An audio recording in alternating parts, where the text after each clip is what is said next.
This is the Hollywood Outsider, a weekly movie and TV podcast with a new episode every Thursday. And this week we are going to discuss upcoming releases, including Delivery Man and Hunger Games: Catching Fire. We have spoiler-free reviews of Thor: The Dark World and 12 Years a Slave. And our From the Outside In topic this week, why we love movie shoot-'em-ups, because we love guns and movies. Latest movie and TV news, including our own trivia segments. My name is Aaron Peterson, and with me today are my fellow hosts, Scott Clark. This is Scott Clark.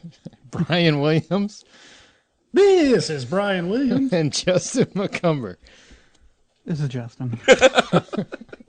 I can't compete with them. You guys are all a-holes.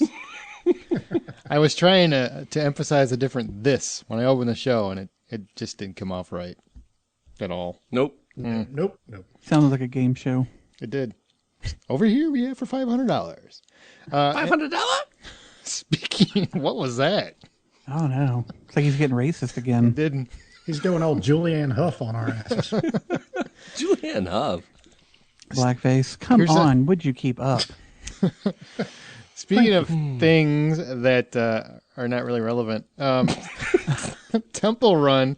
We're not even going to count it as news, but we're going to mention it because it's that funny. Temple Run, which is that mobile game that everybody plays while you're sitting around doing nothing, probably at work. You don't play it. You played it once, because every time I play it, I pass your score like in the first 5 seconds. I didn't say I was good at it, but it's going to be a movie. It's going to be a full-length feature movie. I assume it's going to be a chase film. It's just an ongoing running shit. from monkeys is the whole movie. And grabbing coins and Just turning right and turning left. Lean a little left, lean a little right. Slide. I think movie studios are getting a little light on ideas. If Next thing they'll do Words with Friends.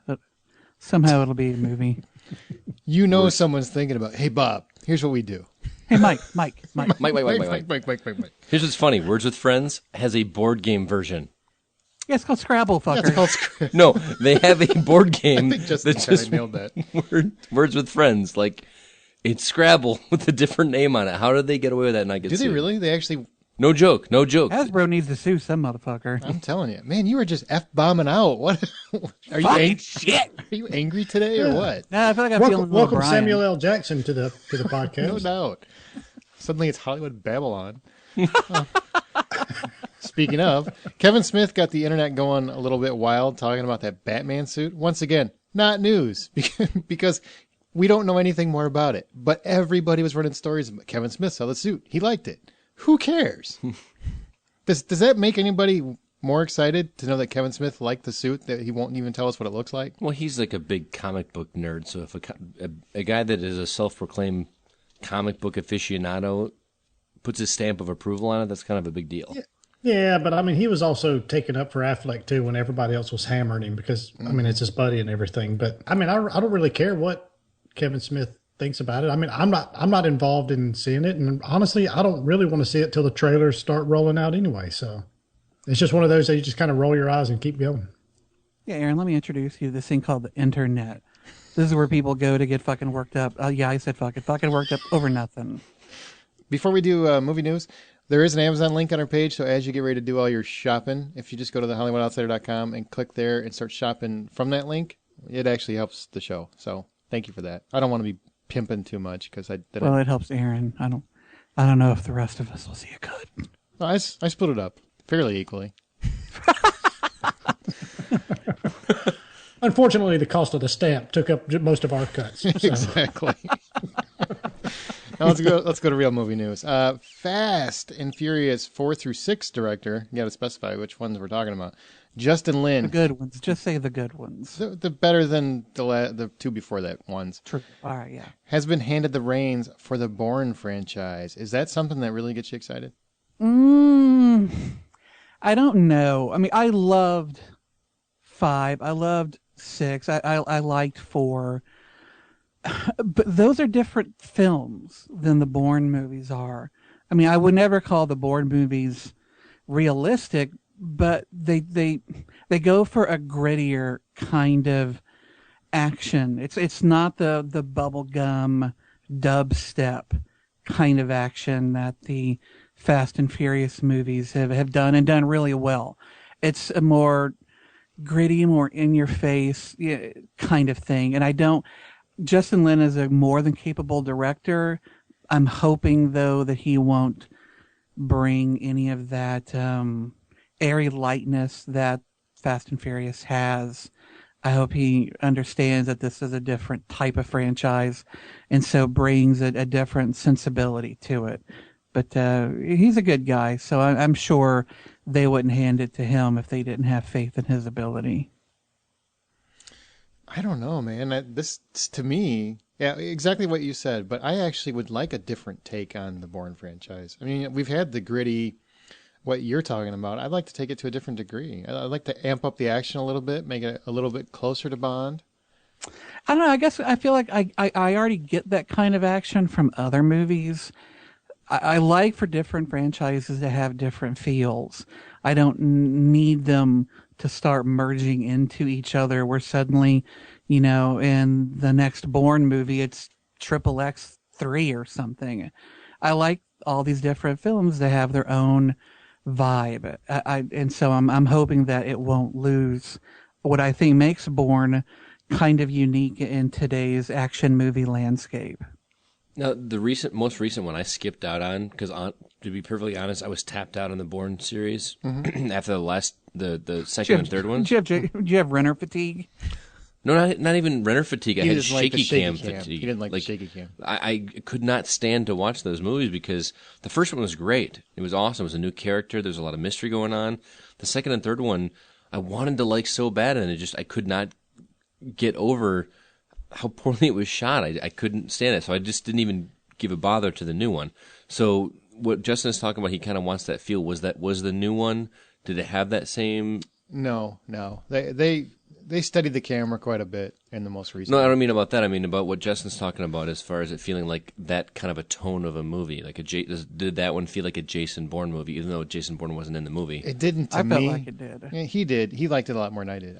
I think I gave it a 6 when it came out. I couldn't. I thought the story was really weak. It wasn't so much the action. I thought the action was actually good. It's the story to me was really weak. So I had a hard time getting behind it. And I thought Renner was just kind of okay. So maybe I had Renner fatigue. I think that was the year he was in yeah, there. and the ending was just sudden. Yeah, it's just like, bam, hey, guess what, guys? Credits. Speaking of which, Layer Cake, that cult flick that gave Daniel Craig his start. And if you haven't seen it, recommend it. It's a good, well, most of us recommend it. It's getting a sequel, which would be great, except Jason Statham's taking over in Daniel Craig's role. I don't know. I'm all right with this. I'm a big Jason Statham fan, so whatever, I'm pretty much on board with whatever he does. But Layer Cake, I agree with you. Layer Cake is one of those movies that you recommend, and I know when it came out, that was like my go-to movie for a while. That when people are like, "Hey, have you seen anything good lately?" I'm like, "Here, check this one out." Mm-hmm. So, and I like a good British caper crime drama type of thing. So, I mean, it ended with well, never mind. I can't go into that. But anyway, it is one of those movies where the ending is important. So. Right. by important, you mean it sucks. Well, we'll disagree. We'll agree to that you're wrong. It's one of those where let's just say the ending is pretty much the ending. So, yeah, the movie is the ending. If you like it, the movie works. If you don't like it, the movie does not work. Now you're just piquing my curiosity. Now I have to. So see it. is this movie then a prequel? No, it's a sequel. No, it picks up later. Don't say anything else, because there's no way you can really respond more to that. So is it Crank 3 then? Yes. It is. Yes. That's pretty much what it has to be. It's Crank meets Parker meets Safe meets what other one-word title movies he's done. This one I just call Layer. Right. Or Pie. Layer Crank. Scone. Wow. Well, we'll see how it goes. That's an interesting concept to totally spin off with a different actor. So, okay, they are determined to bring Peter Pan back. That's great for a lot of people, but this time they're doing it according to them, and they're the ones actually using this, which I really would stress that they stop using references to Batman Begins. But they're saying that they're going to go the way of an origin story a la Batman Begins. Is that how you want Peter Pan to come back? there's a lot of reboot movies and going back to the well kind of things going on right now, and I just kind of get turned off by these usually. I'm actually excited about this idea. I might be in the minority here, but my favorite version of the Peter Pan story in film is Hook with Robin Really? Williams. And You love that movie? I love that movie. I have a little bit of nostalgia glasses going on with that one, but they very lightly touched on the origin story of Peter Pan in that movie. I mean, it was probably like 2-3 minutes in that movie that we talked about how Tinkerbell found him and he was an orphan and he had very few memories of his mother. And every time I watched that movie as a kid, I was like, man, I kind of wish I could see what that story looked like.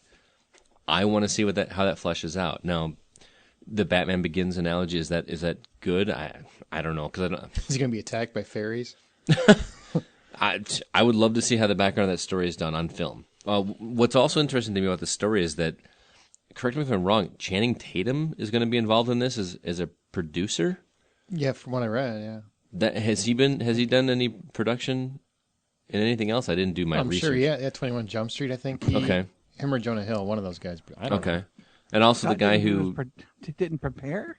What's that? Scotty didn't prepare. Let's see. I get shit kind of if I teacher are prepare. I get shit if I do research. I can't win. Oh. Anyway, the guy who produced Arrow is also in on this. And Justin, I know you're a big fan of that show. How does Actually, that? I've never seen an episode. Oh, I meant to, and I just somehow it slipped my radar. Was that like since it your started. must watch on TV when we were talking Just about? because he said he must watch it doesn't mean he actually did. Well, that also fell into that year when I said I wasn't going to watch first year shows, and it's on its second year, and I still haven't gotten Hey, around. it's on Netflix right now. Is it? Okay, because I kept waiting for it to hit either Netflix or Hulu or something, and for the longest time when I kept checking it, it never did. So I'm like, well, I ain't paying for this shit. Really? If it's on Netflix, then I will check it out. It is on it right now. They just put it on there a few weeks ago. Awesome. Okay. How do we good. get to Arrow from Peter Pan again, Scotty?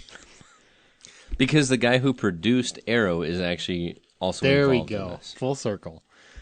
Who wants to see a dark Peter Pan? That's my question. That would be kind of awesome.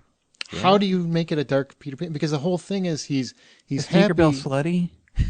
Wow, man. Yeah. Does she have like a tramp stamp that glows? Oh my god. The whole concept of Peter Pan is he's delightful. He's always a child. He's Innocence. happy, innocent. How do you make that dark? Well, Peter and, Pan's emo. and once upon a Does he time, dance? Peter Pan's actually a bad guy. No. Yeah, but that's Yeah, a he's TV a dark show. character, That's a TV so- show, though. But you're saying Well, it is a can TV work- show, but you're asking, how can you do Peter Pan as a bad guy? They're doing it that way, or as a dark character. That's how they're doing it. So it's not new. All right. Well, I guess we'll see if it works. I don't know how you Peter become Pan becomes Donnie Darko. in tights. Tight. So they call him like Tights. Peter Panic or something. I don't know. Peter Panic, really? I don't know. Oh, Pun Patrol, you're on probation. Studios are finally getting leery of the $200 million movie after a few disappointments. That's putting it lightly. Like R.I.P.D., Lone Ranger, and Pacific Rim, which wasn't as big as the other ones, but it's still considered a disappointment. That made money, didn't it? It eventually made money. It didn't make money here. But the call has come down to trim the fat. So do you guys think it's about time they trim these budgets? You know, they're saying like roughly 20% or so, scale them back a little bit, we're spending too much. Or do you think, no, ramp it up? Well, no, they certainly don't need to ramp it up. I mean, when summer was ending, we got to talking about all the summer blockbusters and how there seems to be more of them now than ever. And, by the time mid-July comes around, we're almost suffering a little bit of shell shock from all of the cities and buildings that have exploded and been reduced to rubble. They don't need to make more of these big budget films. I would like to see them trim back maybe a little bit. I think they got too used to making some big money off of the superhero movies, and they decided to start spending that kind of money on projects that don't warrant it. Lone Ranger doesn't need millions and millions of dollars. Yeah, true. R.I.P.D., well, that shit shouldn't have even been made. But yeah, I mean, take some of them. They can do more with less money, and I think they've gotten a little bit drunk with the cash that they're spending. Scaling back and trimming back the fat a bit, I think, is a good thing. Plus, I think people are less excited about spending that much money in the theater anymore, at least that often. I mean, I remember back in high school, this is a gross example, but there were girls that went to see Titanic, like 50 times in the theater. You know what I mean? I don't know if that's a gross example. It's pretty accurate. But I'm saying nobody's going to... Well, he just shit means ton of the money. idea Good of Lord. these girls spending that kind of money is Yeah. gross. Nobody's going to see these movies 3 times, much less 50. Oh, I don't know. I see a few movies on occasion 2 or 3 times in the theater before they're out. I think to Scott's point, though, I think he's for the most part right there. It's not as common anymore where you would have a lot of people watching these movies multiple, 2, 3, 4 times at least. And I think I'm not saying nobody does it. Obviously, there are those fanboys that do, but I think that for the most part, I think he's right. Especially with the access that everybody has to bootleg movies and stuff like that, they don't go as much. Plus, I like the idea that they're actually cutting it back because to me, I remember when those big budget movies came out in the summer, it was a big deal. Mm-hmm. And now when summer gets here, it's like, which one is it this weekend? Every week. Right, it's every week, exactly. And when you have so many of them, it makes it less special. And you want to know the one thing that I want? This is why I want them to do that. Besides Jennifer Lawrence? No, I think you put Jennifer Lawrence in anything you can think of. Do it. Princess Leia costume? Anything you can put her in. I'm happy. God. Don't. I just That's blew like your guys' nerd minds. wet dream. I need a Hold moment.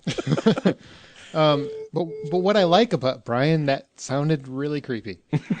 Whatever that was. What I like about it is a lot of the franchises I want to continue, like take Lone Ranger. If it would have been a $50 million movie, Take it, please. I liked Lone. You shut up. Shut up, Rodney Dangerfield. If that would have been a $50 million movie and it made 200 and something million worldwide, which it did, that would get a sequel and I'd get a franchise out of it. That's what I want to trim the budget back because make it equatable to what the movie should be budgeted at. Instead of this like he's talking, these ridiculous, like a $200 million Western, it's stupid. There's no financial incentive for that. Just because Johnny Depp's in it, it ain't going to bring that kind of cash. So I want it scaled back so movies that I like Pacific Rim, I bet you they could have done it $50 million cheaper if they trimmed something in it. And then it would have been seen as a bigger hit, and a franchise, therefore, would be going forward a lot quicker, a lot more expeditiously. You know So maybe they need to start a little bit more modestly in the first film of a Absolutely. Build the franchise instead of trying to make these monster franchises out of the bat or whatever that phrase is. coming down the pike. Coming down the pike. Whatever you got to do, just start smaller so I can get a franchise out of it. Because movies like Pacific Rim, they almost demand sequels. Lone Ranger, for people that liked it, I guess I'm alone. That's a movie that I would love to see continue. That series continue. R.I.P.D. Not so much. That one was good where it was, but that's just something I would like to see. I think Lone Ranger is a different animal because the reason that movie made as much money as it did at all was because people have heard of the Lone Ranger. There's some hardcore fans like you grew up watching it, that kind of thing. But I don't think a sequel of that would work even if they started with a lower budget on that one. Because I'm going to pretend you're not talking right now. Well, I think what he's saying, though, at least in my opinion, they've already set the bar for this new Lone Ranger iteration at an absurdist level of action and spectacle that to skim it back now to something more approaching Unforgiven would almost be them admitting they fucked up. And what studio wants to admit they fucked up anymore? Yeah, that's true. Well, I mean, I know it's too late now. I just think if it would have started that way or in the future, yes. We could get more franchises of movies we really like. A Western doesn't need more than 30, 40 million. No. Pacific Rim, though, a movie like that, it has to cost a lot of money just for the CG work and everything else. Yeah, 30, Lone 40 Ranger million for that. That's catering. Catering. But Lone Ranger didn't need it, and it was stupid for them to go that route. Mm-hmm.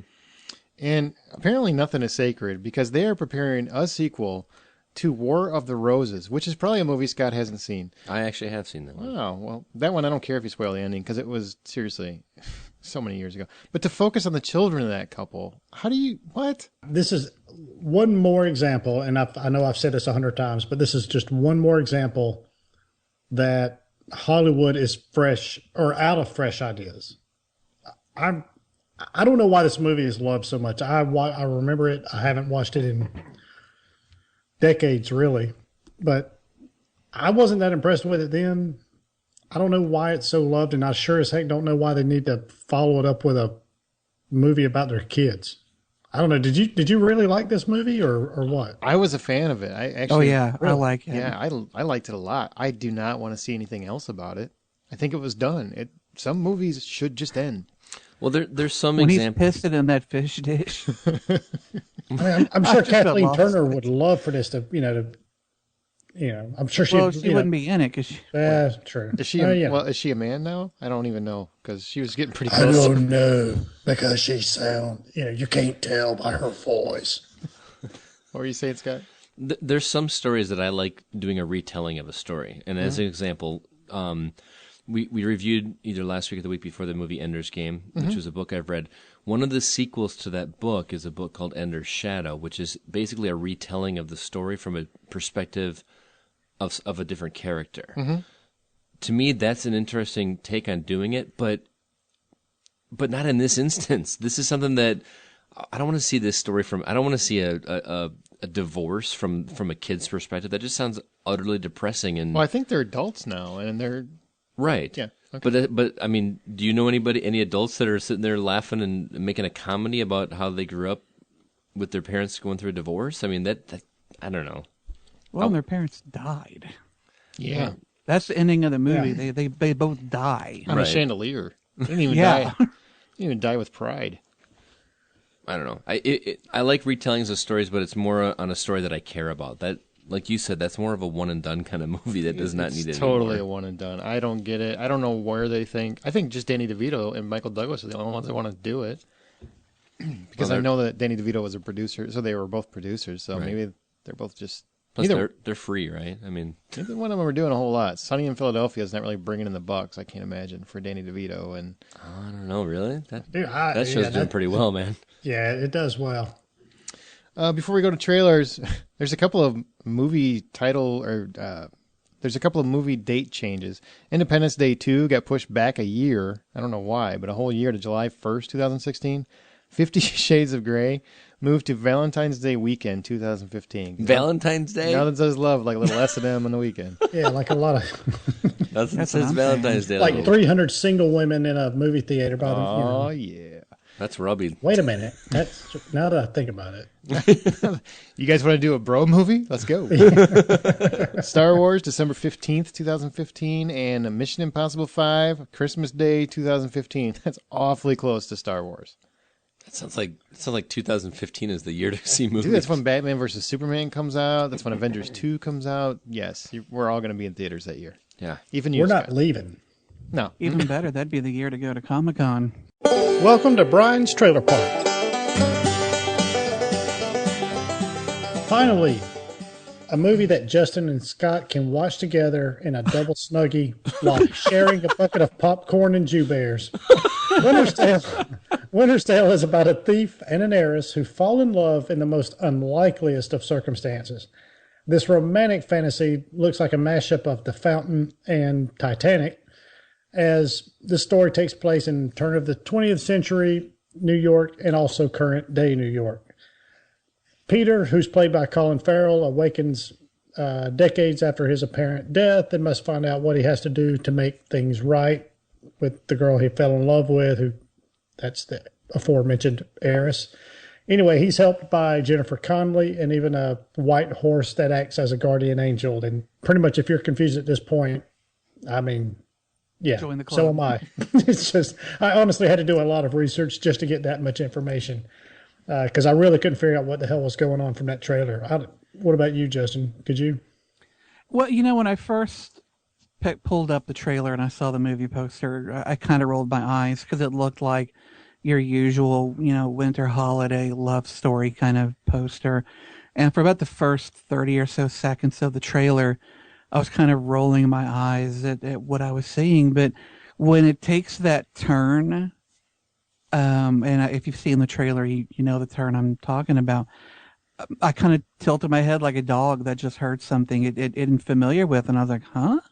And the more that it kind of went on and twisted things a little bit more, the more interested I became in it. That by the time the trailer was over with, I had gone from almost just complete apathy to, yeah, okay, this looks like something I really want to see.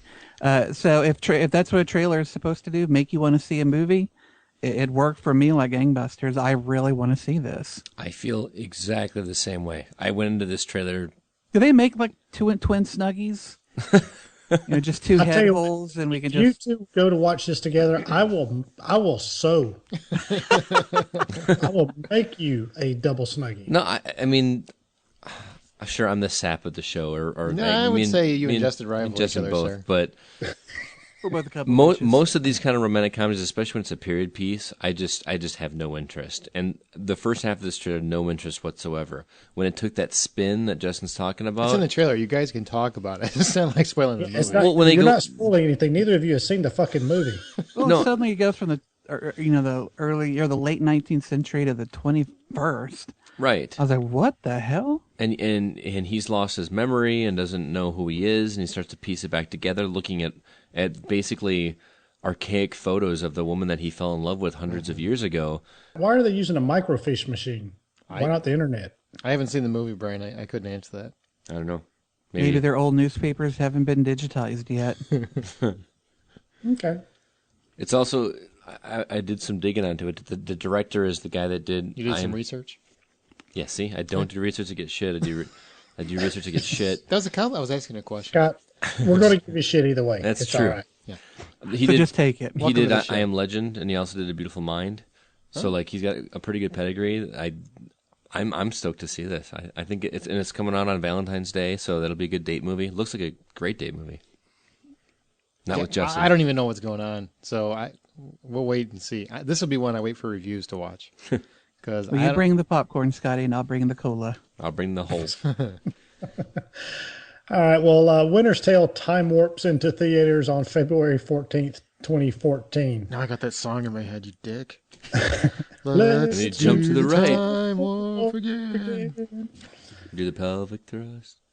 All right. Well, now the villain finally gets to tell her side of the story here. Maleficent is the Sleeping Beauty story, but from the perspective of Maleficent, the most iconic female villain in Disney lore. This female-centric movie stars Angelina Jolie as the evil queen and Elle Fanning as Sleeping Beauty. And basically, it's worth noting that this is a $200 million female-centric fantasy movie that kicks off the 2014 summer for Disney. That is a hell of an investment. That is huge. I mean, that's kind of a landmark here. So, Aaron, what do you think? Do you think you think Angelina Jolie can pull off a Charlize Theron-esque performance as a Disney villainess? Yes, I think she can eclipse Charlize Theron, honestly. And not based on anything in the trailer, just because of her work. You know, people give her flack because she's on tabloids every 15 minutes and trying to save the world or whatever. But How dare she? Yeah, exactly. What are you trying to do? Stop adopting everyone and feeding people. What the hell? She's a great actress. She really is. And if I was going to be a studio executive and I'm trying to figure out who do I give a $200 million franchise to, that's female led, because that doesn't happen very often. There's not many actresses they would entrust to that. That's kind of what Brian means by a landmark. She's the one I would go to. She is that good, and her look in this, her atmospheric presence. She pulls it off. Oh man. The only thing I didn't like so much was Elle Fanning? Yeah. I didn't like her narration, but I also think that's probably context. So once I see it in context, it'll play a little bit better. But in terms of Jolie, I think she made me want to see the movie. Yeah. I don't think you could have. I sat and thought about it. I could not think of anybody else that could pull that off as well as she did in just this short, minute and a half trailer. Mm-hmm. It blew me away. And I love that Disney movies are getting a little bit more of a darker tone to them. You know what I mean? Oh yeah. It's that is very refreshing to me. Sure, you still have some fun family Disney films, that kind of thing, but the direction that they're going makes me a lot more interested to see this. And I know we had Snow White movies recently, actually a couple of them, a couple summers ago. Just one good one. Yeah. But still, there's been 2 Snow White movies in the past 3 years. Yeah. But I'm still really excited to see this one. It looks really good. If nothing else, to see Angelina Jolie's performance. And I'm not a big Angelina Jolie fan. And Sleeping Beauty and Snow White are different. What's that? Sleeping Beauty and Snow you're White, right. I'm sorry. They're different characters. Correct. But I thought he was ain't going to speaking fault you more too much to- because I do the same thing. Right. So I think Jeremy Renner could have played Maleficent, but it's just me. Or maybe they could have got Cumberbatch. Ooh, he's free. He could do it. now he would be an awesome female villain. Or maybe they could have got Tom Hiddleston and just turned those Loki horns around. Speaking Maybe they of, could. Well, I mean, hey, Disney owns both properties, so maybe we can do a mashup or something of, Loki and Maleficent. They kind of hook up. They could that'd be They could awesome. lock horns.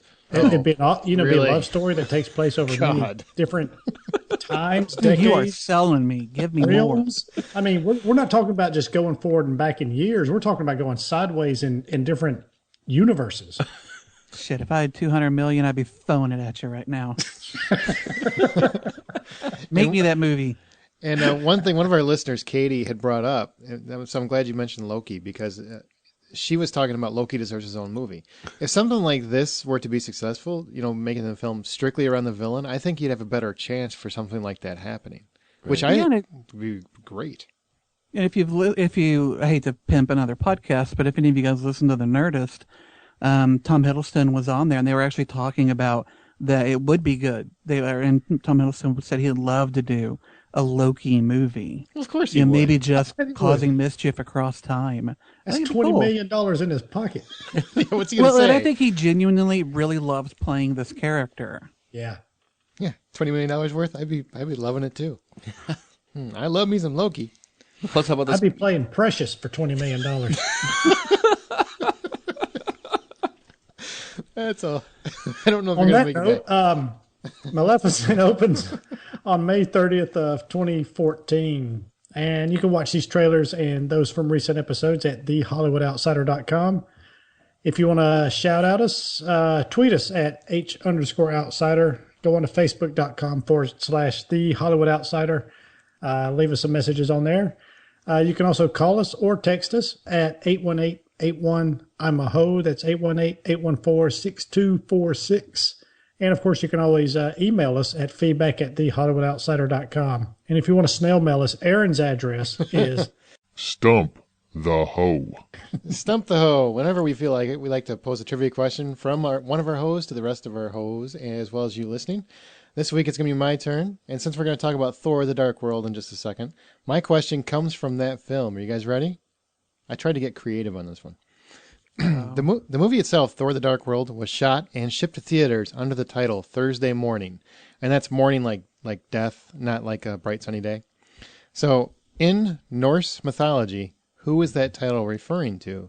Is it referring to Thor, to Loki, to Odin, or to Heimdall?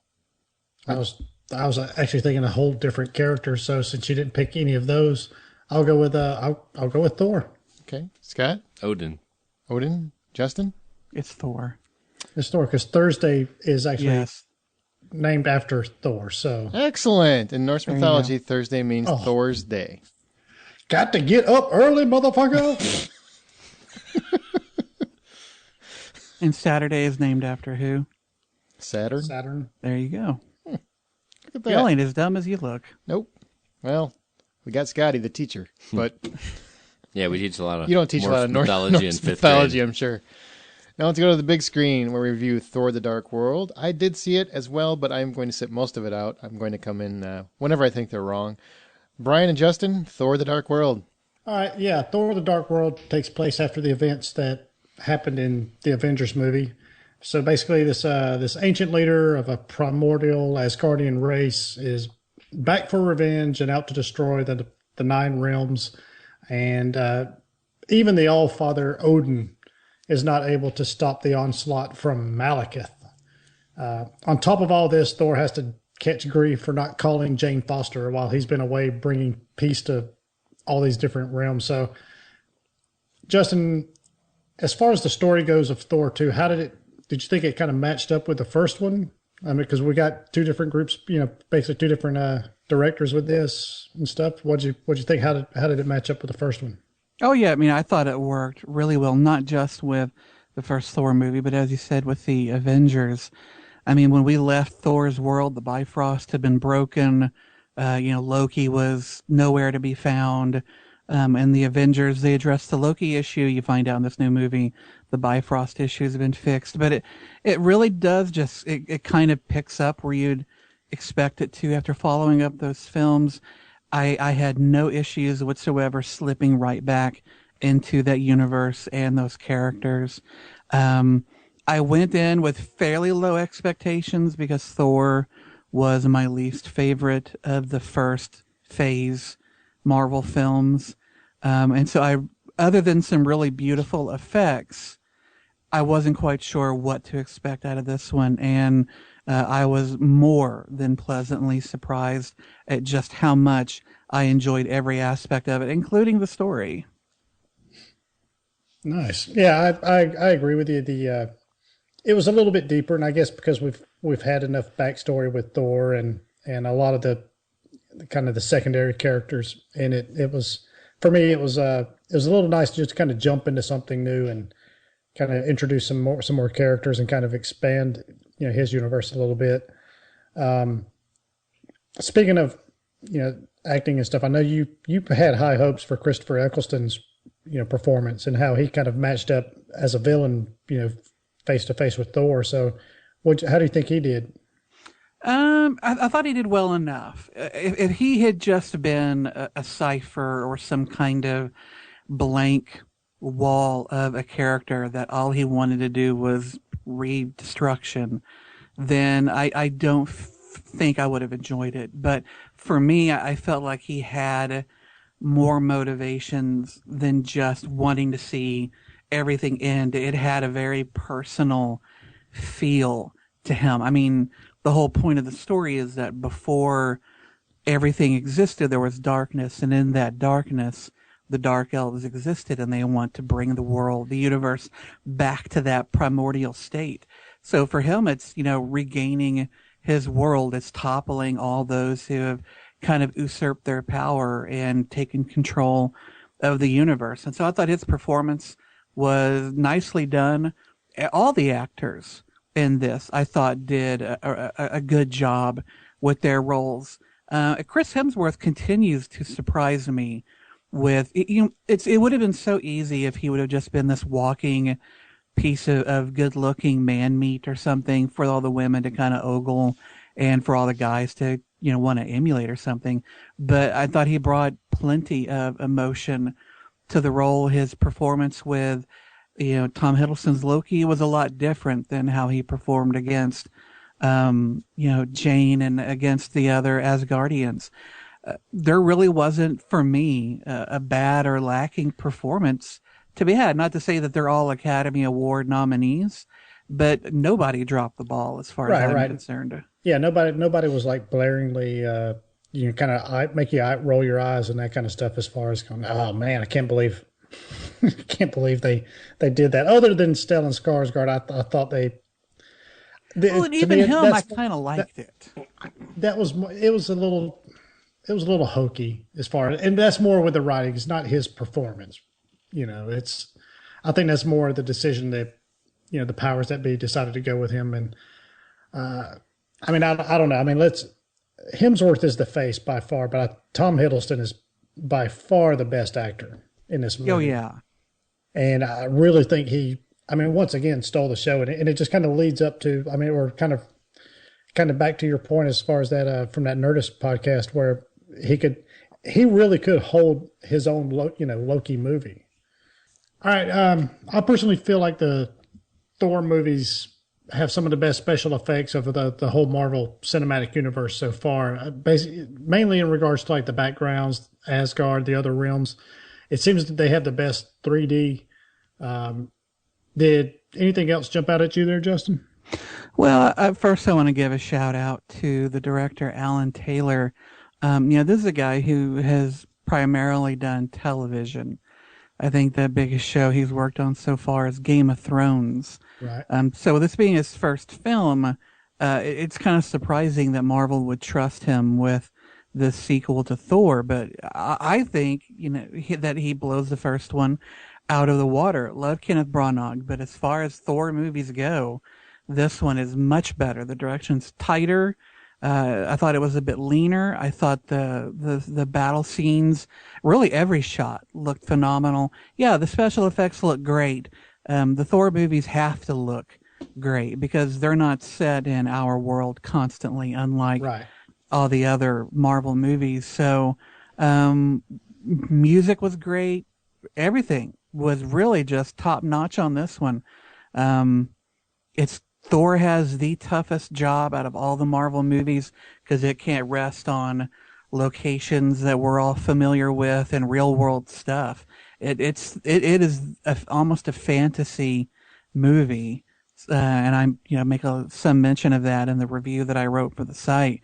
And given just how tough they have it, they did an amazing job with this sequel. I was really just blown away in every respect. I hear you. So was I. And a little sidebar here, without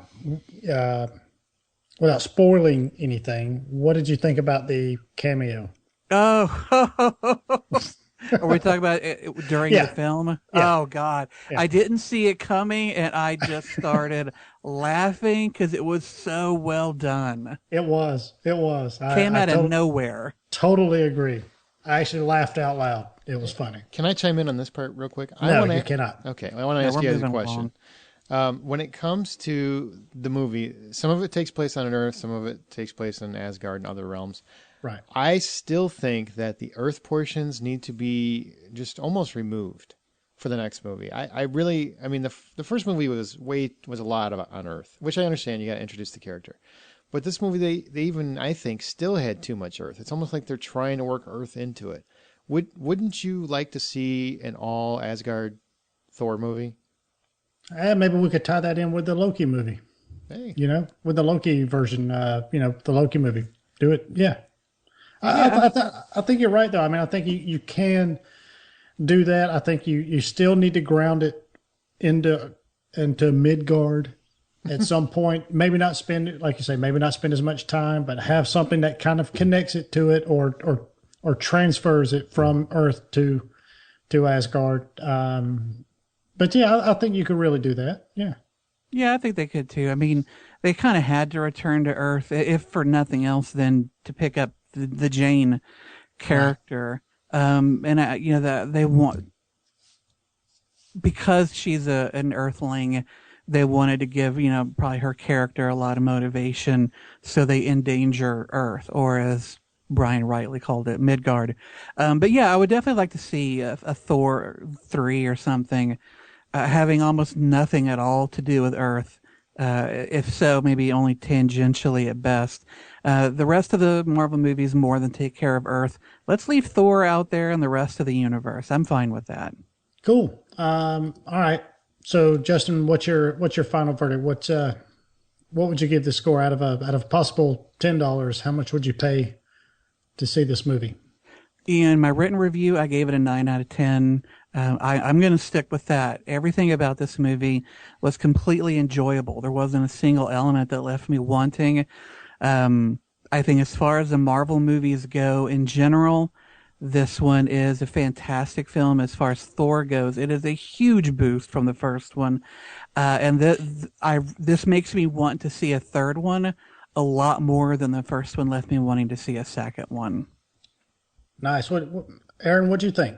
I mean, we hadn't heard a whole lot from you about it, but what would you give it? The only thing I really had to add was Malekith and the Ether. Is it Ether? Aether? Whatever it was. Ether, yeah. I thought those were really pointless plot devices. I didn't even think Malekith was really a villain so much as a presence. Jane Foster, at this point, I'm done with her character. I don't think she really adds anything. I know she's supposed to be the heart, but I really feel like the heart of the series is between Loki and Thor. But I did like it. I had a lot of fun with it, but I thought the story was weak. The story was really weak for me. So out of $10, I give it 7. I'm actually going to kind of lean to the Justin side of this fence here. The dark world, come the dark to me. world. That's right, coming to the dark side.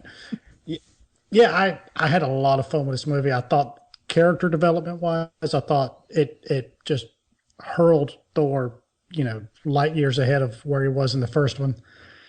And I had just a hell of a lot of fun with this movie on just basically on every plane, so to speak. So, I mean, to Aaron's point, the villain was, probably could have been a little bit stronger, a little bit maybe created more of a, I don't know, maybe a little bit more tension or something with him. But for the most part, I had a lot of fun with this movie too. I'm giving it 8.5. Well, we're on to 12 Years a Slave. Probably one of the hardest movies you could ever possibly review. There's always a chance you're going to offend somebody. One thing I do want to point out that the actor's name, Chiwetel Ejiofor, I had to work very, very hard to say his name correctly because I kept referring to him as Chipotle. And he's not a pepper. Yeah, that was not one of me any fan. So Chiwetel Ejiofor, sorry. He's got a very hard name. He's a British actor, but he stars as Solomon Northup. He's an educated and free black violinist living in upstate New York many hundreds of years ago.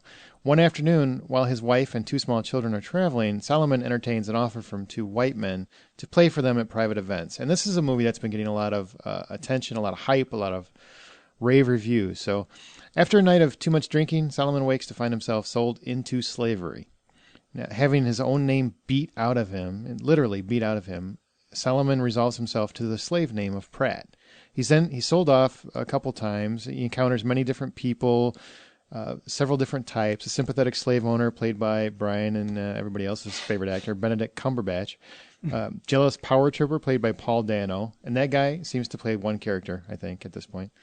And what also should be a star-making performance, Lupita Nyong'o as Patsy. She's kind of a tortured concubine of a slave who wants nothing more than to just die. Her life is just miserable. And I almost forgot, as well as Ejiofor, Michael Fassbender as Epps. Seriously, man, change your name. You're an actor.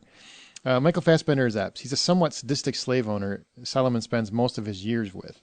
He and Ejiofor give two of the most powerful performances of the year, and here's why. Ejiofor, he has to pretend the entire time that he's a slave, when he's not. He's an educated man of high caliber, and he's forced to bring himself down to essentially lose his freedom and his dignity. And he does so. He doesn't do it with his words, and he's not doing it with that thing that most actors do in performances like this, where you can almost hear them scream, "I am an actor."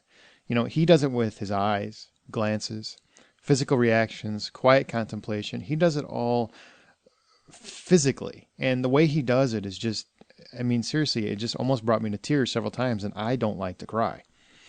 Fassbender, on the other side, he rides that fine line, man, and he does it masterfully. This is a guy who has grown to be one of those actors where I have to see in everything he does, because he's bringing a nuance to each character that you would not expect. From the outset, you would look at this character and say, well, he's a sadistic slave owner. And for a lot of the movie, you would be correct. He does a lot of sadistic and horrible things. But you almost understand where he's coming from, because in that era, he firmly believes this is his property, and he can do whatever he wants with his property. Who are you to come tell him any different? You can see the indignation that his wife puts upon him, and the alcoholism that he has, and other just different nuances that the character has that I did not expect, and you would not expect in a movie like this. Director Steve McQueen does what I have seen no director do with this topic, which is he refuses to play it safe. And what I mean by that is, generally when a character is being punished in a movie like this, what the camera does is it will let the audience feel safety. You know what I mean? Where you'll see a couple lashings, but then the camera will pan away and it'll show either the anguish on the slave's face or the enjoyment on the slave owner's face, the master's face, so to speak. It doesn't do that. He holds on the whipping. So, and it's almost to a degree, and let me give you an example. There's a quick scene, not even a quick, but it feels forever, where Solomon is hung because he basically disobeyed, and he needs to obey. So they string him up with a noose and hang him. And it is maybe 5 minutes, this whole scene, where he's hanging from this rope fighting to not strangle himself. He's basically hung up on his tiptoes, just trying to keep enough air in his lungs to live. And the camera holds on him for at least 3, 4, 5 minutes, something like that. It's anguishing because the whole time, all you can do is watch his toes, watch Ejiofor's face.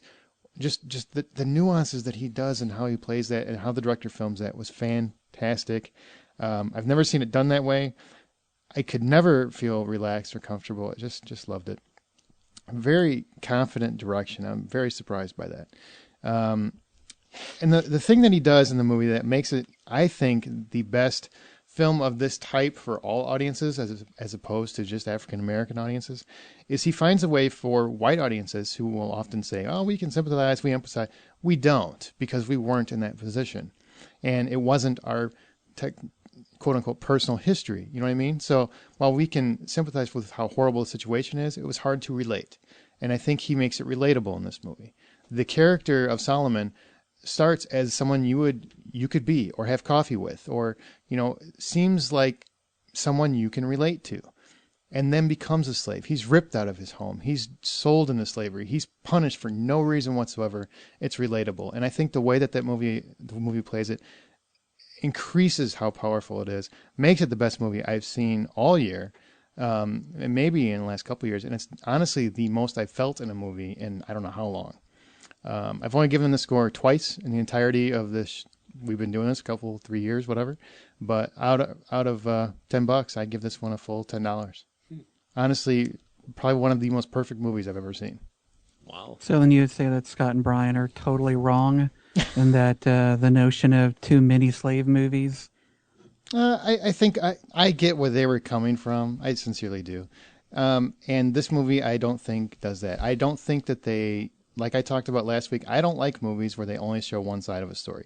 There are people sympathetic to slaves' plights in this movie. There are people that want to help and just don't know how, that don't think of them that way, that don't think of black people as slaves or as lesser than them. There are people represented in this movie that are like that. Are they the predominant ones? No, because the story doesn't call for that. But they are represented. And as long as they're represented, the story is fair as far as I'm concerned. And I think it's just a masterful job. Well, I'm glad they made the movie, and I do look forward to seeing it. And box office. Happier news, Disney has already broken its global box office record, eclipsing the $3.7 billion it did in 2010. It's already beat it. And it's still got, a month and a half left? Thor brought the thunder this weekend, $85.7 million, has over $350 million total overseas. Imagine how much he could make if he actually wore his helmet during the movie. So does Disney have a printing press now, just for money? They do. But between Marvel, Pixar, and what's the other one they've got? I mean, they got everything. Fuck, they got Lucas coming up. Oh, yeah. Lucasfilm. Yep. Bad Grandpa Just Won't Die, $11.3 million, $78.7 million total. Freebirds hasn't quite flown south yet, as they managed $11.1 million for a $30 million total. Las Vegas it just won't retire. It's managed $11 million again, $33 million total. I don't know why it won't die. And Ender's Game, that game is over, Scotty. I'm sorry, as it plummeted to $10.2 million for only a $44 million total. No Ender's Game 2. Back in ninth place was About Time, which doesn't have much of it in theaters if they don't hurry up because it only made $4.7 million. Ender's Game felt the thunder. Yeah, no. Leave the puns to professionals. Fuck you. That was fantastic. You sound bored with your own puns. I'm just even as you read them, you're like, I'm trying to get through them before anybody mocks them. That's all I'm trying to do. Go back and listen to them one by one. You will enjoy them as much as I do.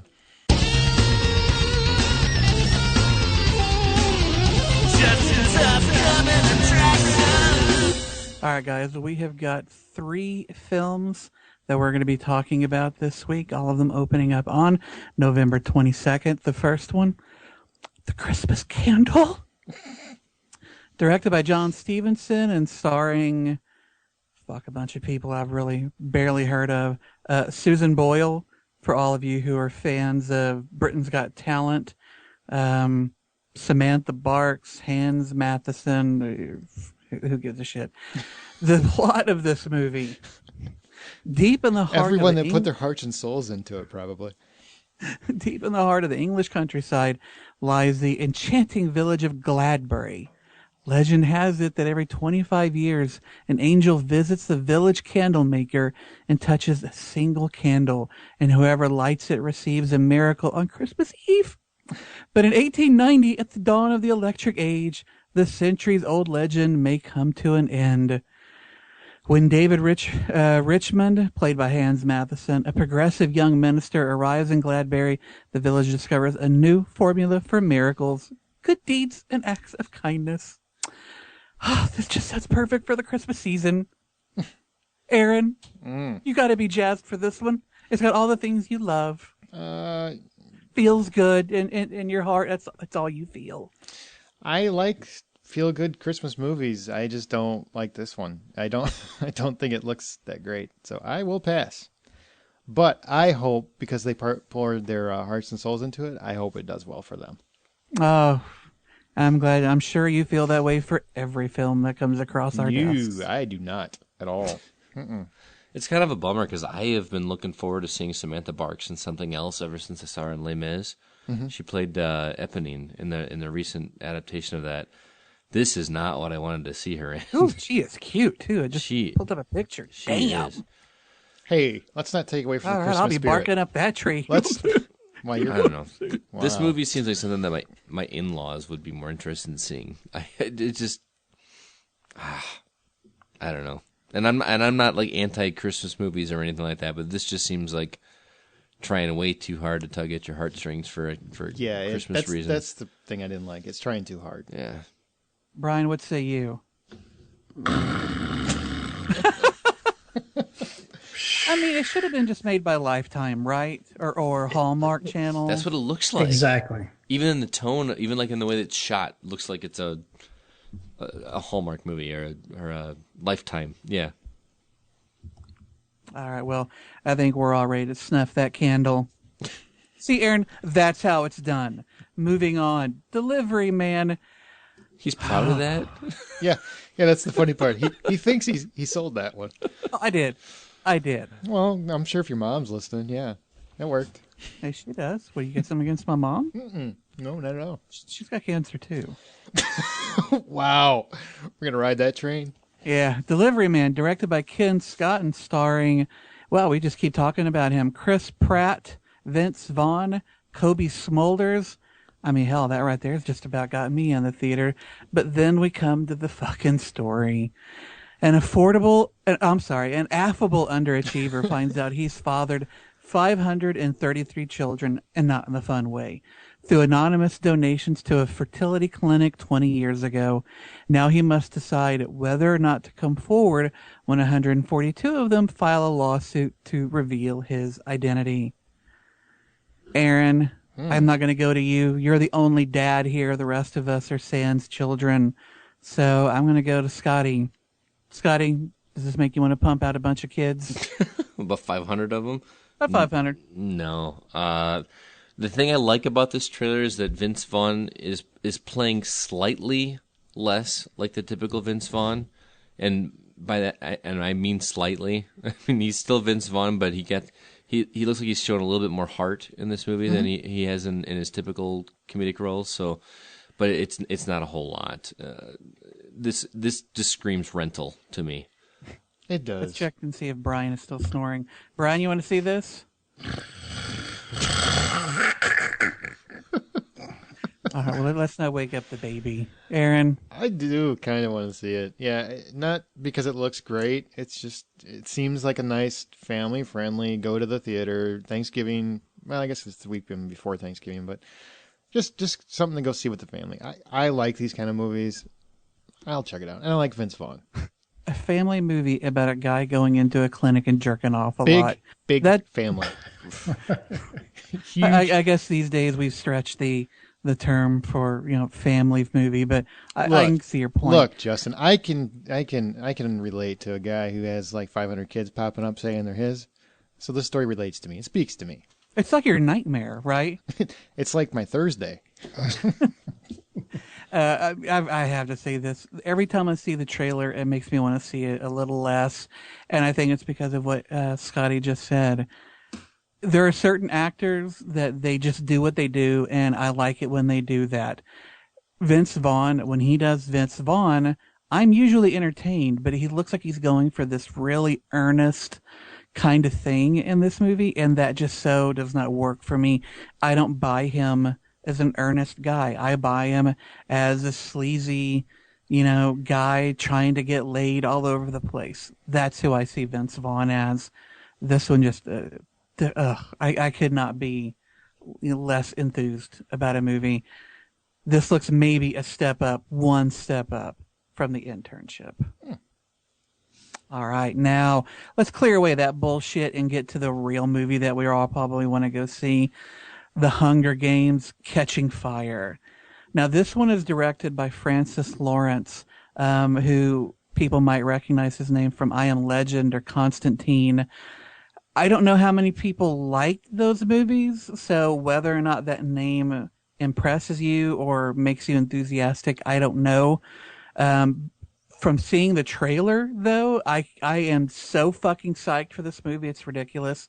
Once again, starring Jennifer Lawrence, Liam Hemsworth, and Josh Hutcherson, along with some new characters.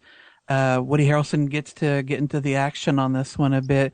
This one follows the first movie, The Hunger Games. Katniss Everdeen and Peeta Mellark become targets of the Capitol after their victory, and the 74th Hunger Games sparks a rebellion in the districts of Panem.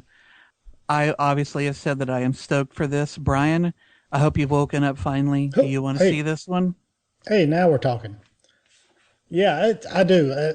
And like you, just the trailer alone gets me kind of pumped for this. And I've been assured by my wife, who's read all the books and stuff, that this has a lot more action in it. So that definitely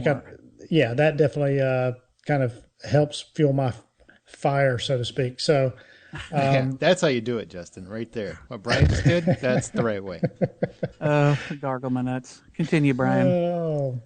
So yeah, it's this one definitely piques my interest. I definitely want to go see this one. It's what I'm hoping for is this really kind of ramps up everything that was good about the first one, and just takes it to a whole new level. So looking forward to this for sure. Mm-hmm. I can't wait. This is, it's Jennifer Lawrence. Okay, I'm done. I'm a huge fan of the books. I can't wait to see the second one. It's one of those, you guys see your Marvel movies in marathon when they're all released, whatever. When the third Hunger Games movie comes out, I will go to the theater and watch all three back to back. Really? Yeah. Wow. You'll be watching all four because Mockingjay is actually being split into two movies. That's kind of a shame. Well, then you'll be watching a little bit, but that book is so packed that I almost can't blame them. But it does have that faint whiff of let's try and double our money. Oh, you know what else is cool about this one? Jennifer Lawrence. Well, she is a phenomenal actress. She is an Academy Award winner. A lot of people want to reduce her to a pretty face or something, which she has, but she's got serious skills, and she looks like she's bringing all of them to the table on this one. She is a beautiful, beautiful woman, very, very talented, wonderful character in terms of who she is. Everybody knows I'm an ass man anyway, so. Yeah, you're an ass man. There's a comma in there somewhere. There is a comma in there, thank you. All right, well, this is not degenerated. All right, of these three films, The Christmas Candle, Delivery Man, and Catching Fire, which one are you guys most likely to head out to the theater to see? Scotty? Hunger Games. Aaron? Which one is Jennifer Lawrence in? And Brian? Hunger Games. All right, it's a clean sweep. Hunger Games kicks the shit out of those other two movies by a good margin. Wow, well, I guess you say so. I think Delivery Man looks good. Yeah, you are an idiot, though, so. Well, where you can hear us, you can listen and subscribe on iTunes or Stitcher Radio app. Give us a thumbs up if you do. Look what I didn't do, Scott. I didn't do a thumbs up. Or through our RSS feed at thehollywoodoutsiders.com. There is a new episode every single Thursday. What's this movie? What's this movie? Each week we play ours or a listener-suggested clip from a movie, and if you think you know what the clip is, email us at feedback@thehollywoodoutsiders.com or Facebook us the answer, and next week we'll give you a proper host shout-out. Last week's answer was Scott's pick, and it was There's Something About Mary. Linton Bowers, and he also said good movie, great scene, and David McGrath. Congratulations, guys. I give you that one, Scott. That one I thought would be more well known. So is Scott getting 2 guesses this time? Is that like a record? I don't know. No, he had one where there was a bunch, but I can't remember what it was. It was that random one that some movie I'd never heard of. Half Baked. You got a bunch for Half Baked. Oh, you've never seen Half Baked? No, we got a bunch of stoners in the audience. Yeah. Fantastic. Hey, keep doing what you're doing, man. You'll get the law beat down one day. Toke up. This week it is Brian's turn. If you think you know the answer, email us feedback at thehollywoodoutsiders.com. Here's your clip. What? They got the shipment. What? They got the whole shipment. I want that son of a bitch dead. I want him dead. I want him dead. I don't care. What am I, alone in this world? Did I ask you what you're trying to do? Did I ask you what you're trying to do? Please. I want you to get this fuck where he breathes. I want you to find this Nancy Boy Elliott Ness. I want him dead. I want his family dead. I want his house burnt to the ground. I want to go to the middle of the night. I want to piss on his ashes. All right, now let's go to TV and home video, also known as the couch. First up, wow. We have news. We have huge news in the TV front. And we know it came out probably the end of last week, but hey, we only do the show once a week. What do you want me to tell you?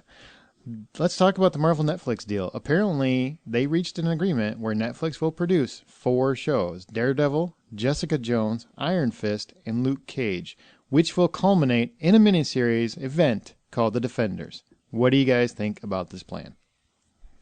This is huge. First of all, I think all of us pretty much agree we've wanted to see a revival of Daredevil, so to speak. Luke Cage has been a rumored character for a long time. Iron Fist is his partner. They're kind of a little duo. Iron Fist is more of a martial artist type of guy. Luke Cage is he's a kind of a toned down version of kind of the Hulk. He's just a big, super strong guy, so to speak. And they all kind of and to have that basically it's a TV version of what they did with the Avengers. So have a few individual TV shows, get you warmed up to all these characters, and then throw them all in the same series. So I'm totally pumped for this. I was a fan of the Defenders comics. They were they had a whole lot of different people who came and went out of their roster, and this is phenomenal. I'm totally excited about this. Yeah, I mean, I have to completely agree with Brian. The idea that Netflix is going to be doing these shows as opposed to ABC gives me hope that they are really going to do these shows right, that they're not going to be hampered by standards and practices, and that they don't have to worry about censorship or any of that other bullshit. These are darker characters, and I like that they're going to be given a chance to tell their stories in a way that they don't have to be neutered. And to me, this is a sign that Netflix is shooting, a big cannon shot across the bow of every other content producer and provider out there. This is massive. 4 shows Netflix is getting. Hulu has got to be, and all the other Amazon and the rest of them, they're trying to put their shows together, make a network. They have got to be just grinding their teeth. I am so excited about the Daredevil in particular. That's one of my favorite comics. And while I like the director's cut of the movie, it still didn't serve the purpose I wanted. And I think it tells a better story over 13 episodes. Mm-hmm. So I like the idea that they're especially going to have this mega series event. Basically, I don't know what Brian, you said you're a fan. What exactly is the Defenders? They're like any other superhero team. They protect people from certain things. In this case, they're more street level, aren't they? Right, they're more street level, but they're in one way, but they're also in the older issues, they were more against the mystic arts type of stuff, demons, stuff from different realms. Doctor Strange, and this is kind of why I'm excited about it. I know they've always been talking about Doctor Strange, trying to introduce Doctor Strange into one of these movies, and apparently Doctor Strange is scheduled for phase 3, I believe, and this may kind of segue or tie in with that somehow. So, because Doctor Strange was a big part of this this group. So, but they would have people like the Hulk teamed up with Silver Surfer and again Doctor Strange and Hawkeye, the guy with a bow and arrow. It's the Angel from the X-Men. Oh. He was a member of the Defenders. The Beast, he was also a member of the Defenders. So they could get them all in that.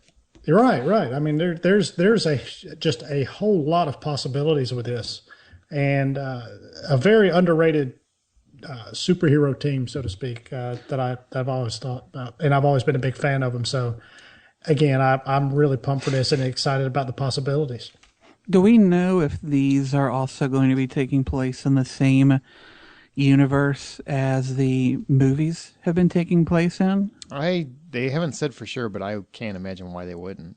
Yeah, I mean, because I think what would be really interesting is if they were to introduce Doctor Strange as, say, a through-line character with these shows, and then bring him up to the movie status with Phase 3. I think that'd be almost like a farm team, and then you've got your big league team. That they could work it that way, and I think it'd be really cool. I want to see how they handle all this.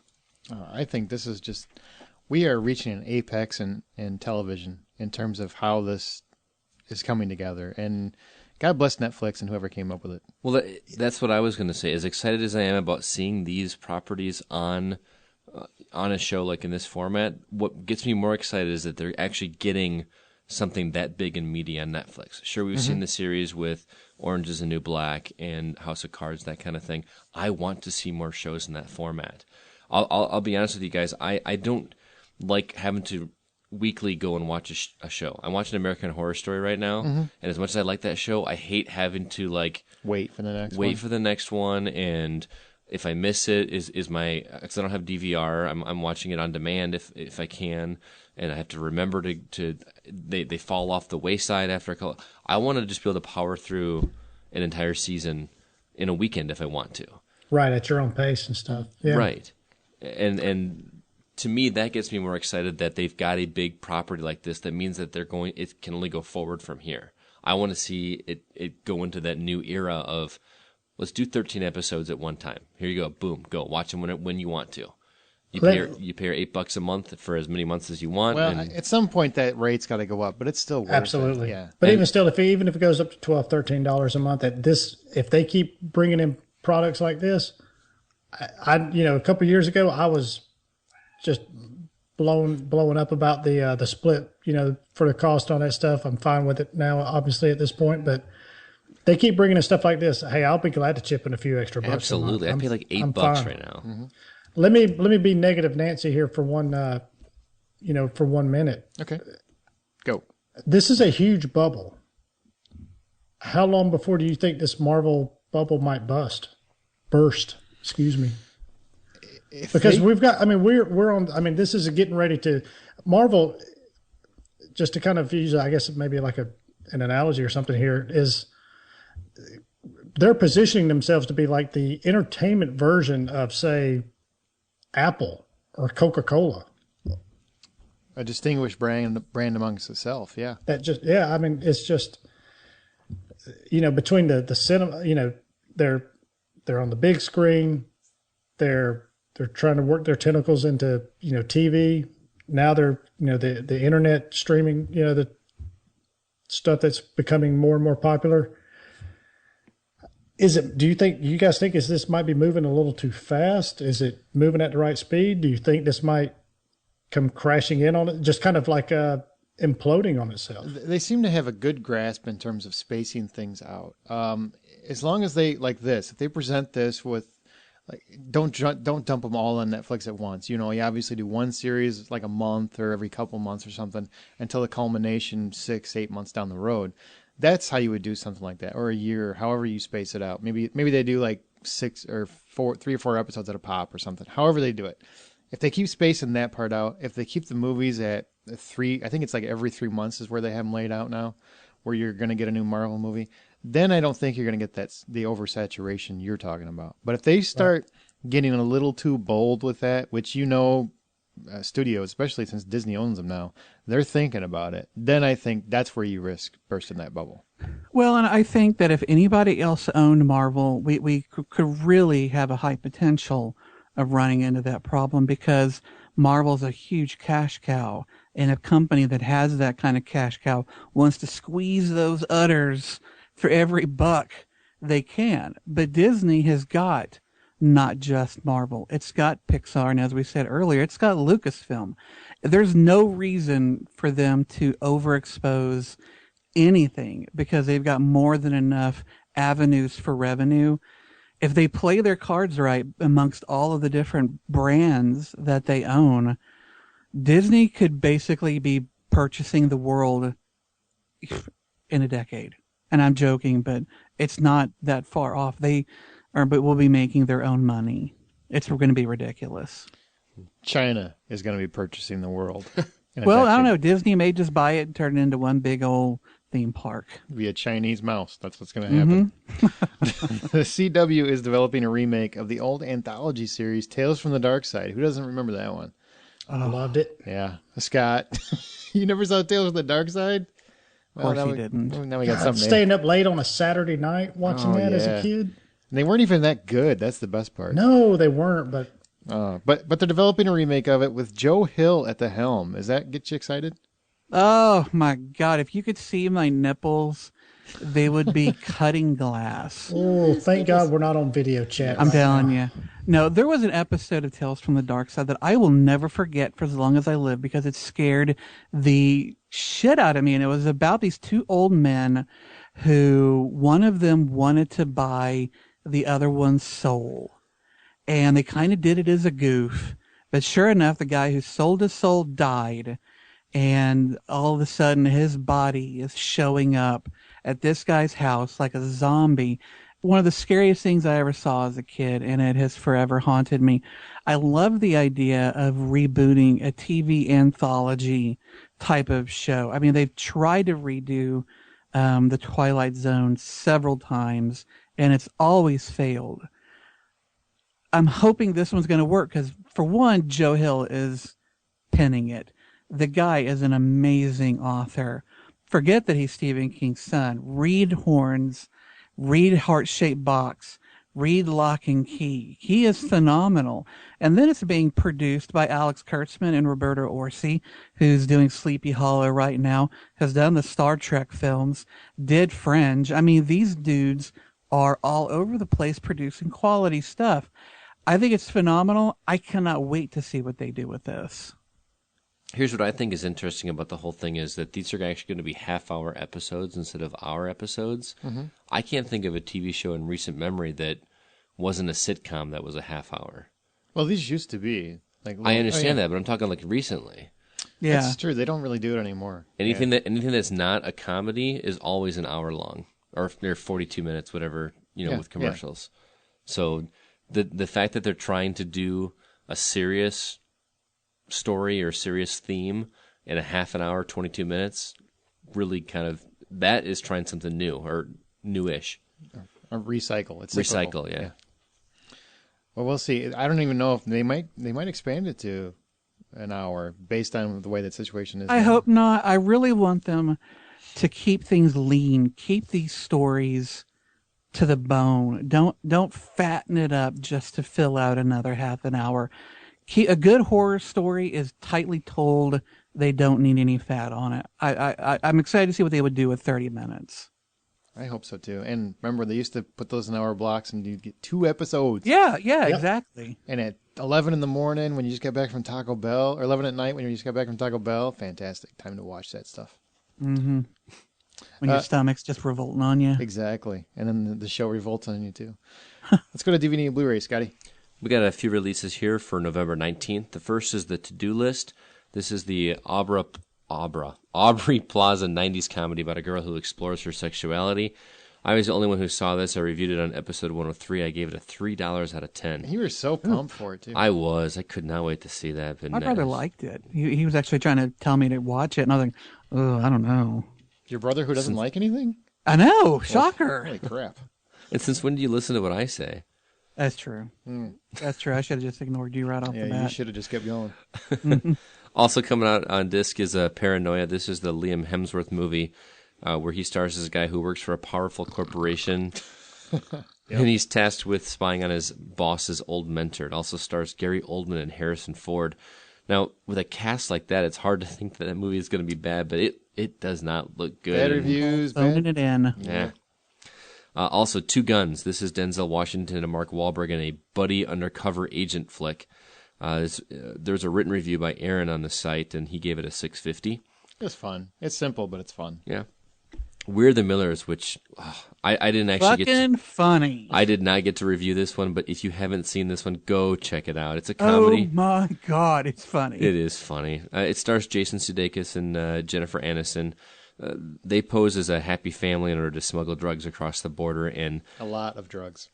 as shallow of a story as that sounds, it goes to some really, really funny places. Aaron gave it a 850 on episode 105. Just a smidge of pot. just a smidge. Whole camper full of smidge of pot. Also, the latest Pixar movie, Planes, that none of us saw. I saw it. I was just so bad I refused to review it. Really? Mm-hmm. Yep. That bad? So bad that he refused to review it? I just wasn't even going to bother. Was there nothing else out that weekend? Or No, I got my access to a screener and I watched it, and I'm a friend of mine, so no. And lastly, The World's End. That's the latest comedy from Simon Pegg and Nick Frost. Brian and Aaron apparently spoiled the movie on episode 107. Remember that? Yeah. Aaron gave it a 750 and Brian gave it a 650. With that, we'll move on to our Recasting the Classic segment. This is where once every other week or so, one of us hoes tasks one of the other hoes with a classic movie that they are to recast with modern-day actors. This week, it's Justin's turn, and he was to recast The Lost Boys. Justin, how'd you do? All right. Well, I was tasked with recasting The Lost Boys. And I was told to recast the characters of Michael, played by Jason Patrick, Sam, played by Corey Haim, David, who was played by Kiefer Sutherland. He was the vampire, or one of many. And then Star, who was played by Jamie Gertz. Lost Boys is not a movie that I am overly in love with or nostalgic for. I never really thought it was all that great. So recasting this wasn't as painful as past ones have been, where I had to get just the right folks. But I did want to make sure I cast people that I felt would be appropriate for the movie and that would maybe actually make me want to see it. So let's start from the bottom up. Let's start with Star. Now, she's kind of the gypsy-ish girl who's kind of with the vampires, but then kind of falls for our hero. I didn't want to go for a similar looking type, so for this one I picked Saoirse Ronan, who some of you might know from The Host or Hannah. She is so fucking delightful. It is ridiculous. Just delightful. But I would like to see her take on this role. I think it would be a more interesting choice. Now, for the vampire, David, I was going to change this up a bit, but I decided to just stick with how they had cast it. So I actually went with Evan Peters. Scotty, a second ago, you mentioned American Horror Story. Evan Peters has been in every season of that. In the first season, he played Kit. In this season, he's the guy who they've pieced back together, Frankenstein. a la Frankenstein. I think, when in the first movie, or the first season of that show, he played a character that had a lot of menace to him. And he's just the kind of guy that I think can really play menacing and kind of freaky scary. So I thought he would be a good choice to play the lead vampire. Now, with Sam, I did decide to go a little different. And I decided to make Sam Samantha. We could still call her Sam, but I wanted to cast a girl instead of a boy. And for this one, I went with Maisie Williams. Who the hell is that? Y'all might know her as Arya from Game of Thrones. Ooh, all right. I didn't like switching Corey Haim around until right there. I like that. If she can do a decent American accent, and I have not heard her try, if she can do an American accent, I think she would be really fun for that young teenager. Whoa, what's up? All these vampires in California. What are we going to do? Frog Brother kind of stuff. I think she would be interesting. Michael was for me the hardest one to cast because Jason Patrick just played this brooding, dark-haired kind of guy that just was a little more emo than I've ever cared for. And there just wasn't anybody. I loved his performance in that movie. I was never a big fan. I was more about the Frog Brothers than I ever was about the Michael character. So there wasn't anybody I could think of except for maybe Taylor Lautner that could just take that smoldering darkness and encompass it. So I went a little different on it, and I decided to cast somebody that wasn't dark and smoldering, but had a little something going on. And I went with Aaron Taylor Johnson, who most of you probably know as Kick-Ass. Mm-hmm. I think he's done well with the roles that he's taken so far. The guy's about 20 years old now. I think he could play the older brother to Maisie Williams' character. He doesn't have the dark brooding qualities, but I do think that he does bring something of his own unique quality to that role. Yeah, Savages. He was pretty brooding. He could be pretty. Oh, was he? See, I didn't see that one, so I don't know. But yeah, I like him as an actor, and I would be curious to see him take on a role like that. So there you go. Good picks, man. Interesting. And you get to give me something in 2 weeks. Oh, Aaron. Oh, we almost talked about this movie a second ago because it's being remade into a TV show.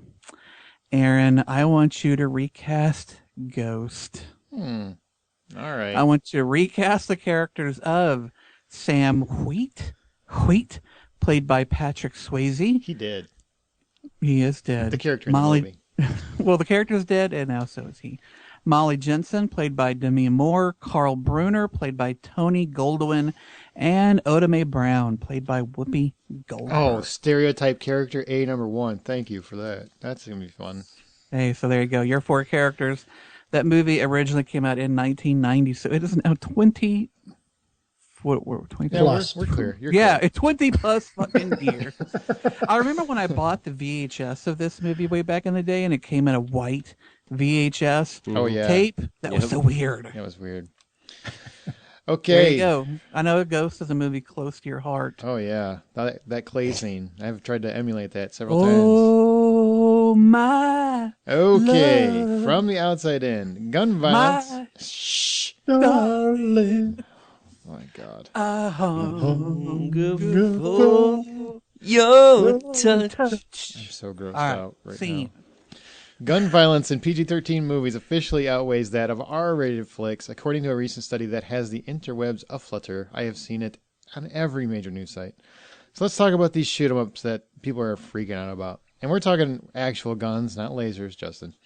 And don't worry, we're not going to devolve into gun control. Laser guns are guns. Real gun. No, they're not.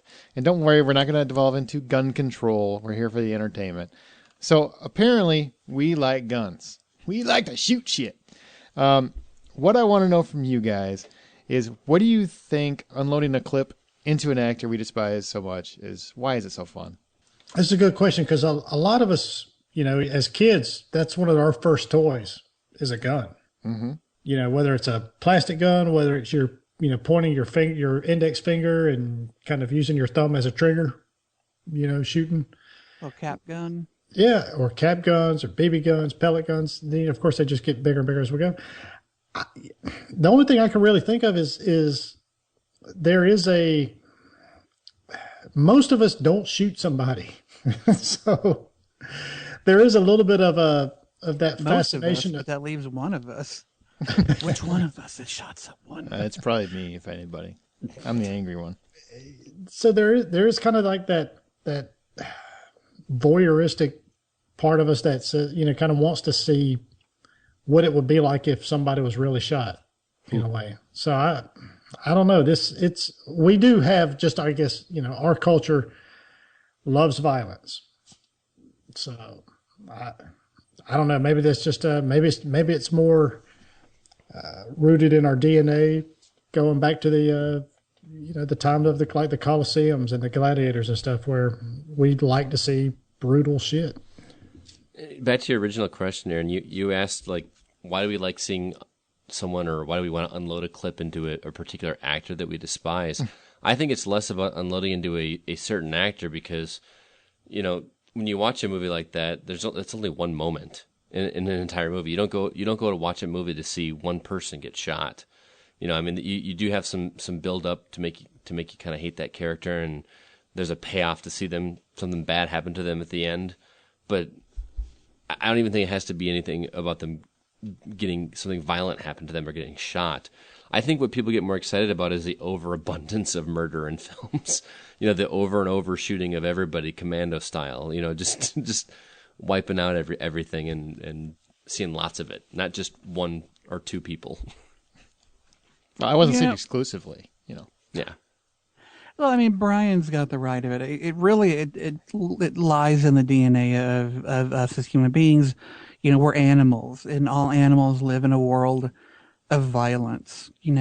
Of course, we don't have to go out and kill our own food these days, but we never really fully, I don't think, leave the jungle. And, our country in particular was born in violence, whether it was us revolting against the homeland or revolting against ourselves and each other. America's history is one written by the gun. And so I think that we have a particular fascination with guns and shooting that you probably don't see in a lot of other countries, though China has made a pretty good industry out of some really violent gun movies as well. Some fucking characters just got it coming. I think that's why, if I have to say why I like to see a character get shot, some fuckers just got it coming. Some people just got to die. Mm-hmm. I'm going to just say it's fun. I like it. It's cathartic. I can't do it legally yet. So I just... Until the purge happens? Exactly. Until the purge happens, I can't do it legally. And sometimes if I have a bad day or something's going wrong, it's something that I know is not true, as long as it's not like a real life story, obviously. But I can put in like a Lethal Weapon or a Die Hard or something like that, or an old Western, and I can feel better and wish I was that guy so I could shoot that dude that would not shut up, whatever it was. It's a release. It's just like a lot of things. It's cathartic. I said that. It's cathartic, not charismatic, cathartic. And, for some people get their release in different ways. Some people beat small children. Some people smoke pot. Whatever it is you're into, I like watching shit get shot up. Whether it's a mall or it happens to be Nakatomi Tower, whatever it is, I just like to see stuff get shot up. It's fun to me. And I'm sorry if that offends some sad parent out there, but hey, your kid's going to like it too. In terms of PG-13 movies versus R-rated, because apparently that's the big thing, is that PG-13 has so much shooting in it that it's making people concerned. Does it ever make you as a film goer uncomfortable in terms of, this is way too much? And I'm talking just the PG-13 movies. This is way too much for a kid under 17. This is one of those touchy topics, because the immediate go-to answer with that is, well, it depends on the kid. And if you ask any parent, no parent is going to be like, oh, my kid's mature enough and he can handle it. My kid's psycho. There's hardly a parent out there that's going to be like, oh no, my kid can't handle it, unless they're, uber conservative or just very sheltered. Or your parents. Yes, my parents. Yeah. So, but there are a lot of adults that I think shouldn't be seeing some of the violence that are in PG-13 movies. To me, it's so strange in this country how we are so okay with violence, and I'm sure I'm probably stealing Justin's thunder with this a little bit, but violence is completely fine. It's all over television. It's in PG-13 movies, but you show any bit of sexuality or nudity, then raise a flag and we got a problem. Yeah, that's true. It just blows my mind. Whereas every other country in the world, you've got nudity on regular cable television and commercials. Well, that's for a different episode. I'm talking just the shooting. Does it ever make... Well, but it is... I don't want to get on that soapbox. Hey, well, just a second. The article you mentioned that leads us into this discussion talks about the fact that PG-13 movies get their ratings usually because of violence, whereas R-rated movies tend to get their ratings because of sexuality. And so what that shows is that there's a distinction in our culture between violence and sexuality. Violence we're okay with the younger kids seeing. Sexuality we're not. Scott's absolutely right. Every other country in the world reverses that.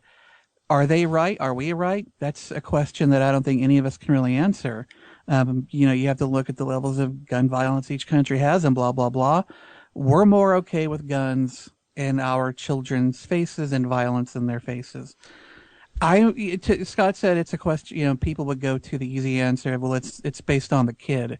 To me, that's not true. To me, it's based on the parent. Yeah. If you're a good parent and you've raised your children hopefully properly, you discuss with them the violence that they see and the gun plays that are going on in the movies and TV shows and games they're playing, then hopefully they're raising good kids who are thoughtful and understanding. But if you're one of these parents that just kind of tunes out most of the time and lets their kids do whatever without any kind of guidance or conversation, then you're probably raising the next serial killer or bomber. And I feel sorry for those kids because they really lost out. The problem is that people have a different definition of properly raising. Well, they should go with mine. I don't care what the definition is. As a parent, I can tell you it is all in the parents. If my kid goes out and bombs somebody, I helped create. I'm not saying it's always that way. Some people do have, they've shown that there's issues with minds and brain damage or psychosis. But if you didn't or see whatever it coming, yeah, usually you will. I can tell you almost every tick my kids have because I paid attention. And I think good parents will pay attention to that stuff. Not to say it never slips through the cracks or something happens to them and they were not part of that. I'm just saying, for the most part. If your son had a room full of guns, you would probably know about it. I would probably be concerned. Like my son, he had a samurai sword under his bed. Trust me, there wasn't a day I didn't think, you know what? If he got the chance, he might. He might kill me. But he didn't. God knows I would. But he didn't, so I did something okay. That's the way I like to look at it. In terms of the actual movies, getting back to topic, when it comes to shooting and guns and whatnot, I am okay with it as long as it's cartoony. When it's like real life violence, that's where I think the rating should really take a stronger hold.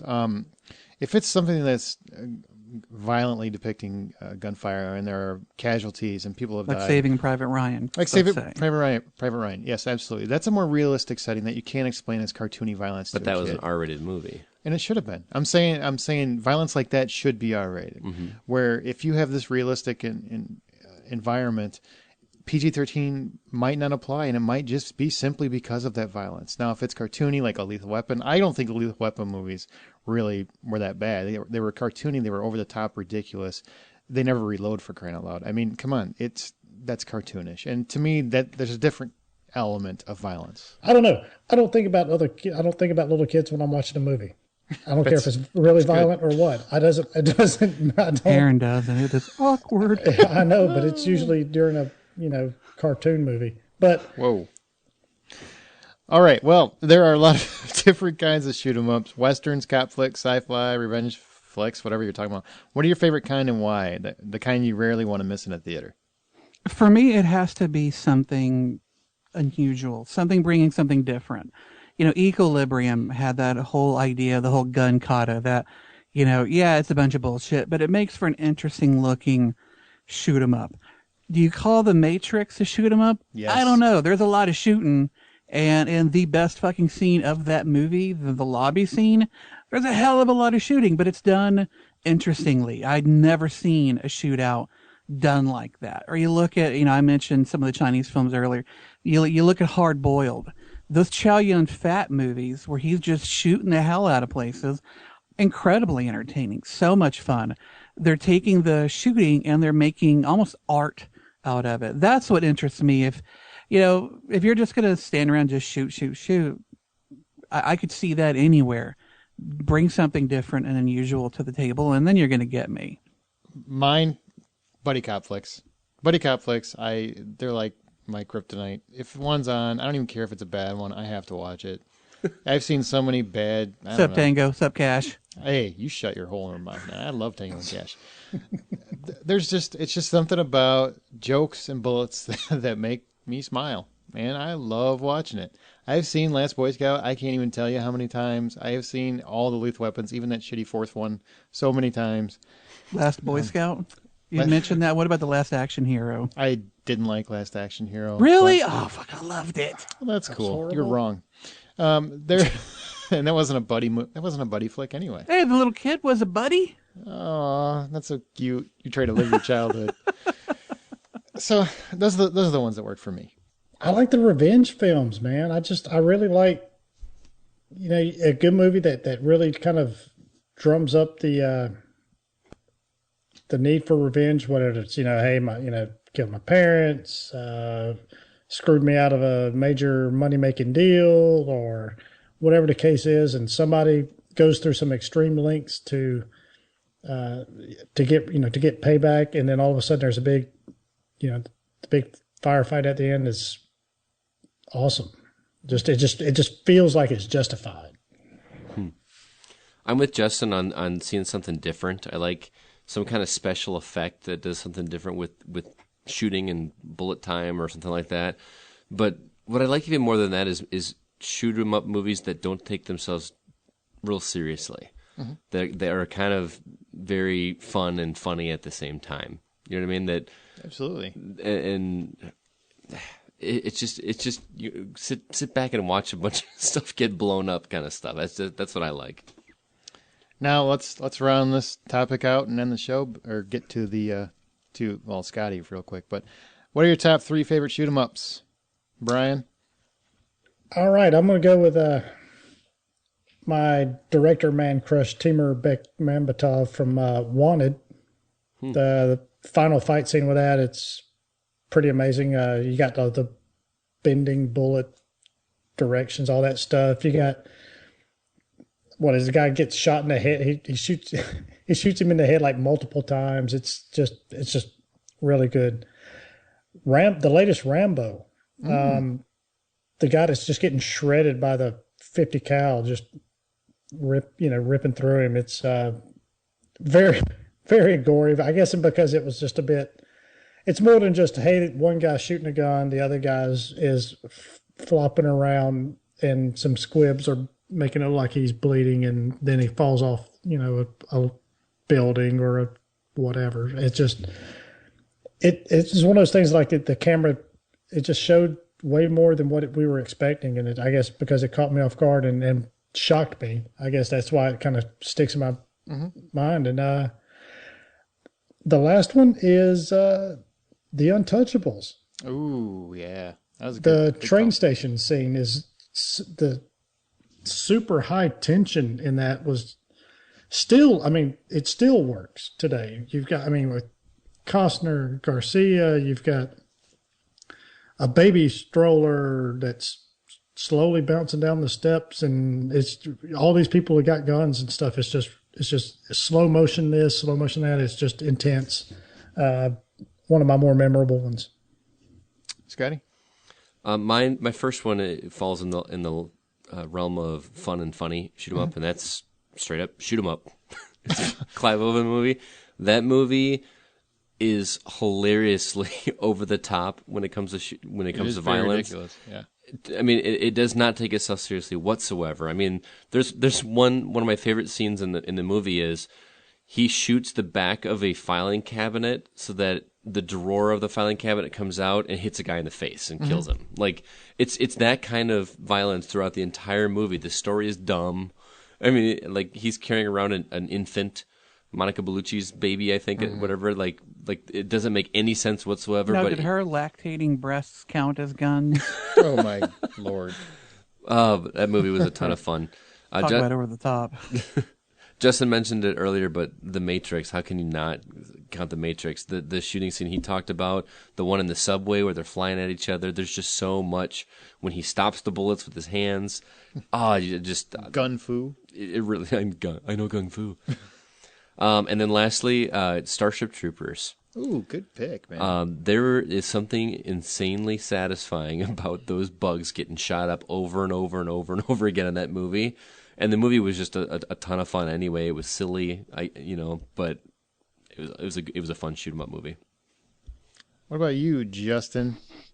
Well, the Matrix for me is tops. God, that fucking lobby scene alone is worth it. But there's so much fun shooting in that film.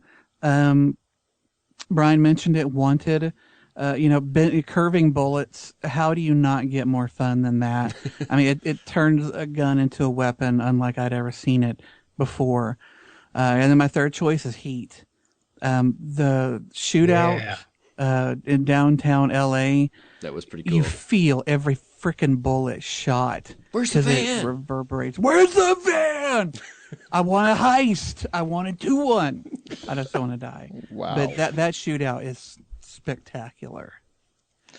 All right. And my Honorable mention, Equilibrium. Oh, Jesus, man. Hey, yeah, the puppy guarding scene, Makes you cry just thinking about it. Lord have mercy. you know, where the puppy's in the trunk and Oh, yeah. he takes all those guys out. Mm-hmm. It's pretty awesome.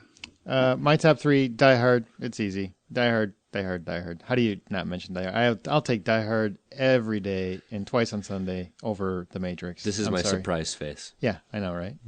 Your surprised radio face. Number 2 is The Last Boy Scout.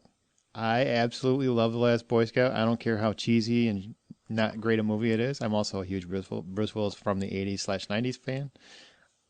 That movie is the only movie Damon Wayans was good in, and probably will ever Have be you good. seen I'm Not Gonna Get You, Sucker? Sure. Yep. Yeah. Sure have. Oh, he was fantastic in that. Well, I will disagree. Was he in But Bulletproof? yeah, he was in Bulletproof, and Adam Sandler was good in that movie. But I just don't like Damon Wayans generally. But for whatever reason, he worked in this movie, even though the plot was so stupid. Especially the guy shooting the guy in the football field. Although these days it's seeming a little bit more possible. And my third one is Lethal Weapon 2. See, mine are all older, but these are movies I can literally put in and I will sit through and watch till the end, just because they make me get. Tango and Cash. Was Kurt Russell in any of those? Tango and Cash is an honorable mention since everybody else fucking gets one. And Dennis Quaid, has he ever shot anybody? I don't remember. No, he's never really done one. But Tango and Cash is a good movie, and you can shut the hell up, sir, because that was fun. Fun. Hey, make a hoe see it. Last week we gave Scotty the purpose of seeing a movie he hadn't seen before. We couldn't believe he hadn't seen. Yeah, the purpose. It's purpose. It's soul for him. He said we made him watch. No, it's Purpose. I wrote it. I can say whatever I want. Oh, you suck. 1 minute review of Weird Science, Scott. 1 minute. What did you think of Weird Science that you'd never seen before last week? Or actually, better be today? glowing. Do I need to talk about what it's about, or do I assume everybody has seen this just movie? assume it. And if they don't know, go to IMDb. All right. I actually have a love-hate relationship with this movie. I liked it because it's pretty much every guy's fantasy growing up. To create a woman. Create a woman exactly the way you want to, that does anything that you want to, that makes you popular, that makes you, that makes the bullies, want to be friends with you and that kind of thing. That all I get. The music was cool. It was very 80s. I love Oingo Boingo. That was very fitting with the Weird Science. If you want, again, this is the first time I watched it, so going into this, I didn't have the nostalgia with me. The acting is really poor. I mean, it's like the bottom of the barrel 80s acting. Oh my God, this is where you hear the record needle slip. It's so bad. I would disagree with so that. wrong. It's Maybe Chet. Chet might be over the top. Chet's over But the he's top. supposed to be. He's like the best part. Well, I don't know about that, but Well, Kelly McGillis, not Kelly, but oh my Kelly God. McGillis. Oh God, she would not fit in that outfit. Holy shit! No, but I enjoyed it, but the acting and the setups and that kind of stuff were it just felt old and dated to me. Okay. I did enjoy it. I did not hate watching the movie whatsoever. The most entertaining part of this for me was seeing Bill Paxton, who I didn't know was in this until I saw it, and Robert Downey Jr., who, interestingly enough, is listed in the credits as Robert Downey. Now, is there a story behind that? No, not really. He Like, just They didn't. ran use the out gener- of letters. Yeah, he ran out of letters. I don't know. He just didn't use his dad's name back then, Okay. even though So- it is technically his dad's name. It was an interesting movie, that's for sure. Yeah. And next week we're making Justin watch Boondock Saints because he's never seen it. Oh, I cannot wait to shit on it. Oh, I can't wait for you to see that cat. All right, now let's go to the end. Finally, we've come to the end, people. I want to thank our recent Facebook likes, and if I mentioned you, and I mentioned you last week, I apologize, but Pablo Meza, Rochelle Wistar, Mike Berman, or Bierman, I assume it's Berman, Kate Victoria, Scott Gillies, Austin Price, Marcus Eckhoff. Thanks for liking the Facebook page at facebook.com/The Hollywood Outsider. If you like the page, we will mention you on the show next week. Haven't all those been Brian's gamer tags? Yes, they have. Wow, Brian, you've been busy. Now let's go to emails, Justin. We got one from Doug. He says, movies, documentaries that changed me. Never really gave it much thought until now. The one that came to mind was Blood Diamond. Way better movie than I thought it would be. It also educated me to the trials people go through for our bling. Other than my wife's modest wedding ring, I never buy diamonds. Not a difficult thing to eliminate for me, being a poor fella from Detroit. Just the same, I ain't buying them. Also, Food Inc. Great call, Justin. I know. You're great. Thank you. Excellent expose on what we're doing to our bodies. My wife and I have been vegetarian for 4 years now, partially due to that documentary. Lastly, not really, you were all talking about the movies that got you hooked. For me, True Romance. Never has there been a better movie, nor will there be for me. Not sure who poses the questions for your team. I think it's Aaron. Yep. But you have excellent subject matter. You're welcome. Both funny and it's interesting Scotty. at the same time. It is not, Scotty. Call me hooked. Looking forward to Thursday. Also, I have 3 kiddos, so I watch a shit ton of kids' movies. If you need a correspondent for that giant money-making machine, let me know. Thank you, SOBs. Doug. Might take you up on that, Doug. Especially since you say shit ton when you're talking about kids' movies. We respect that. Brian? This is from Tammy. She says, hey, hoes, I'm listening to your podcast as I write this, and you're talking about message movies. And as of late, all I hear is how much people do not want to see a slave movie. Fine, you've been heard. Someone, I want to say it was Scott, who didn't want to feel more guilty than he already does. Go take a Xanax, but let's flip the switch. Maybe slave movies were made so it's to remind people that so it's to remind people like me as a reminder of how far we've come. Sadly, I won't see this movie in the theater for the simple fact that as I get older, I think about things and begin to seriously... Ugly cry. Ugly cry, is that what that is? Yeah. Yeah. All right. I'm too cute for ugly crying in public. As tired as we are of these movies, they're still important. I understand the seeing thing from two sides. I don't laugh, but I used to read a lot of Danielle Steele books, and World War II, Nazi era is something she often used as a location. But one book I read as a teen where a girl who was Jewish. Who was Jewish. Fell in love with a Nazi soldier. Apparently, soldier, not a Nazi shoulder. Not just the one body part, but the whole soldier. All right, the whole thing. All right. As silly as it seems, it allowed me to see things from that perspective. Okay, I lost the point of this email. I didn't want to rant, but just share. Later, Tammy. P.S. Did not proofread, and of course, my boss caught me. Apparently, you were drunk at work, Tammy. Brian, explain what you mean by message movies, what your point was. Yeah, my point wasn't so much about slave movies in particular. It's just this time of year, November, December, there's a lot of we as a society should do this, we should do that, we need to help the poor, we need to give this, we need to do all this stuff for other people, and that's right, we do. But we need to do it more than just one fucking month out of the year. We need to do it 12 months out of the year. And there's so much of it that when I go to a movie theater, I don't want to be preached at or anything like that. Through, I want to enjoy something. And with all the Christmas music and all the festivities and that stuff, sometimes I just want to see a good shoot 'em up movie, which is why Die Hard and Lethal Weapon are great Christmas movies. Exactly. And speaking of shoot 'em up, before we get to Scott's email, I wanted to mention some of our listeners that came in. One of them came in late. That's why I waited a little bit. D.A. Cheney, shoot 'em ups are just as exciting to me as, say, Kill Bill movies. They're exciting. Equilibrium is excellent, of course, if that counts. Sean McGuire says Die Hard. Josh Stiama says the appeal of massive danger amid ballet-like chaos is always what was exciting about them for me. Tombstone is right at the top of the list, along with the lobby Matrix scene, along with the end of Hot Fuzz. Good call. Never even thought of that one. David McGrath. Hard Boiled. John Woo actually managed to turn gunplay into an art form. Excellent pick. Good point. Slap a Better Tomorrow in there as well. Hell, anything by John Woo. Killer. Maybe not Windwalkers. I'm just saying. Desperado deserves a nod as well. Love the guitar case. Absolutely. All right, Scotty. We got an email from Go.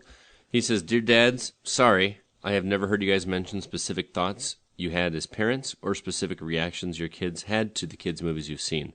That's why I guess I never got hip to your unvirginity. I usually agree with you that most kids' movies are crap, though. Most of them are. That's true. Well, that brings us to the end of the show, man. Stay through the credits for outtakes. TheHollywoodOutsider.com is the website. Tweet us at H_outsider. Remember, if you're going to shop on Amazon, go to our website and then click the Amazon link and buy stuff. All kinds of stuff. We don't get much, but it does help the show. Facebook.com/TheHollywoodOutsider. Leave us a message or text us at 818-814-6426. Our email, once again, feedback@TheHollywoodOutsider.com. And you can subscribe listen and subscribe for free on iTunes, your Stitcher Radio app, or any RSS podcatching feed device that you have. That's going to do it for the episode of The Hollywood Outsider. So thanks to Justin, Brian, and Scott. Pew, pew, pew. Thanks for having me. That was your version of a gun, wasn't it? Mm-hmm. Pew, pew, pew. Brian, do you have a gun impression? I hope it's better. Bang, bang. There you go. I like it. Remember, guys, the next time you go to a theater, buy popcorn.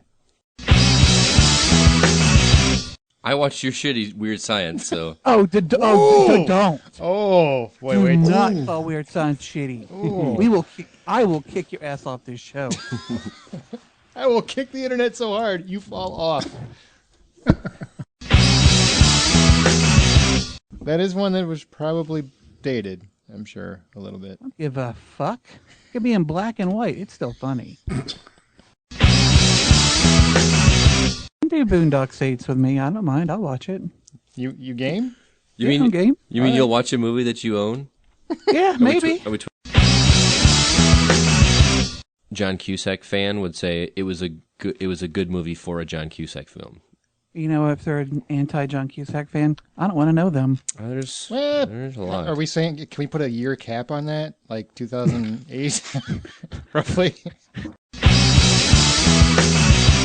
I usually just find it to be snarky bullshit, and I don't usually get into that stuff. Wait, you don't get into snarky? Not if it's not my snarky bullshit. All right. Everybody else's, fuck off. Whoa, Chris Pratt is going to replace Josh Brolin as the star of Jurassic World. That's a fucking switch. No, I actually like watching movies. I think a little round robin is good, because I think all of us have missed one film. Well, maybe not Aaron, and we're going to have to work really hard for Aaron. Yeah, and good Brian. luck, man. You may want to take callers on that one. I've even seen Human Centipede. I'm just saying. And I will never watch it again. that's on Netflix, and I've thought about it a couple times, and I was like, no. Don't watch it unless you really don't like life. No interest. I don't know. It was kind of inspirational for me, just saying. What? Mike? Oh. Mike. Untouchables. I never saw Untouchables. Well, that's a coincidence. Okay. So... What? That's just an in-joke between Brian and I. Wait. Whoa! The Price is Right? Come on down! Lord, I didn't know we had Mickey Mouse hosting.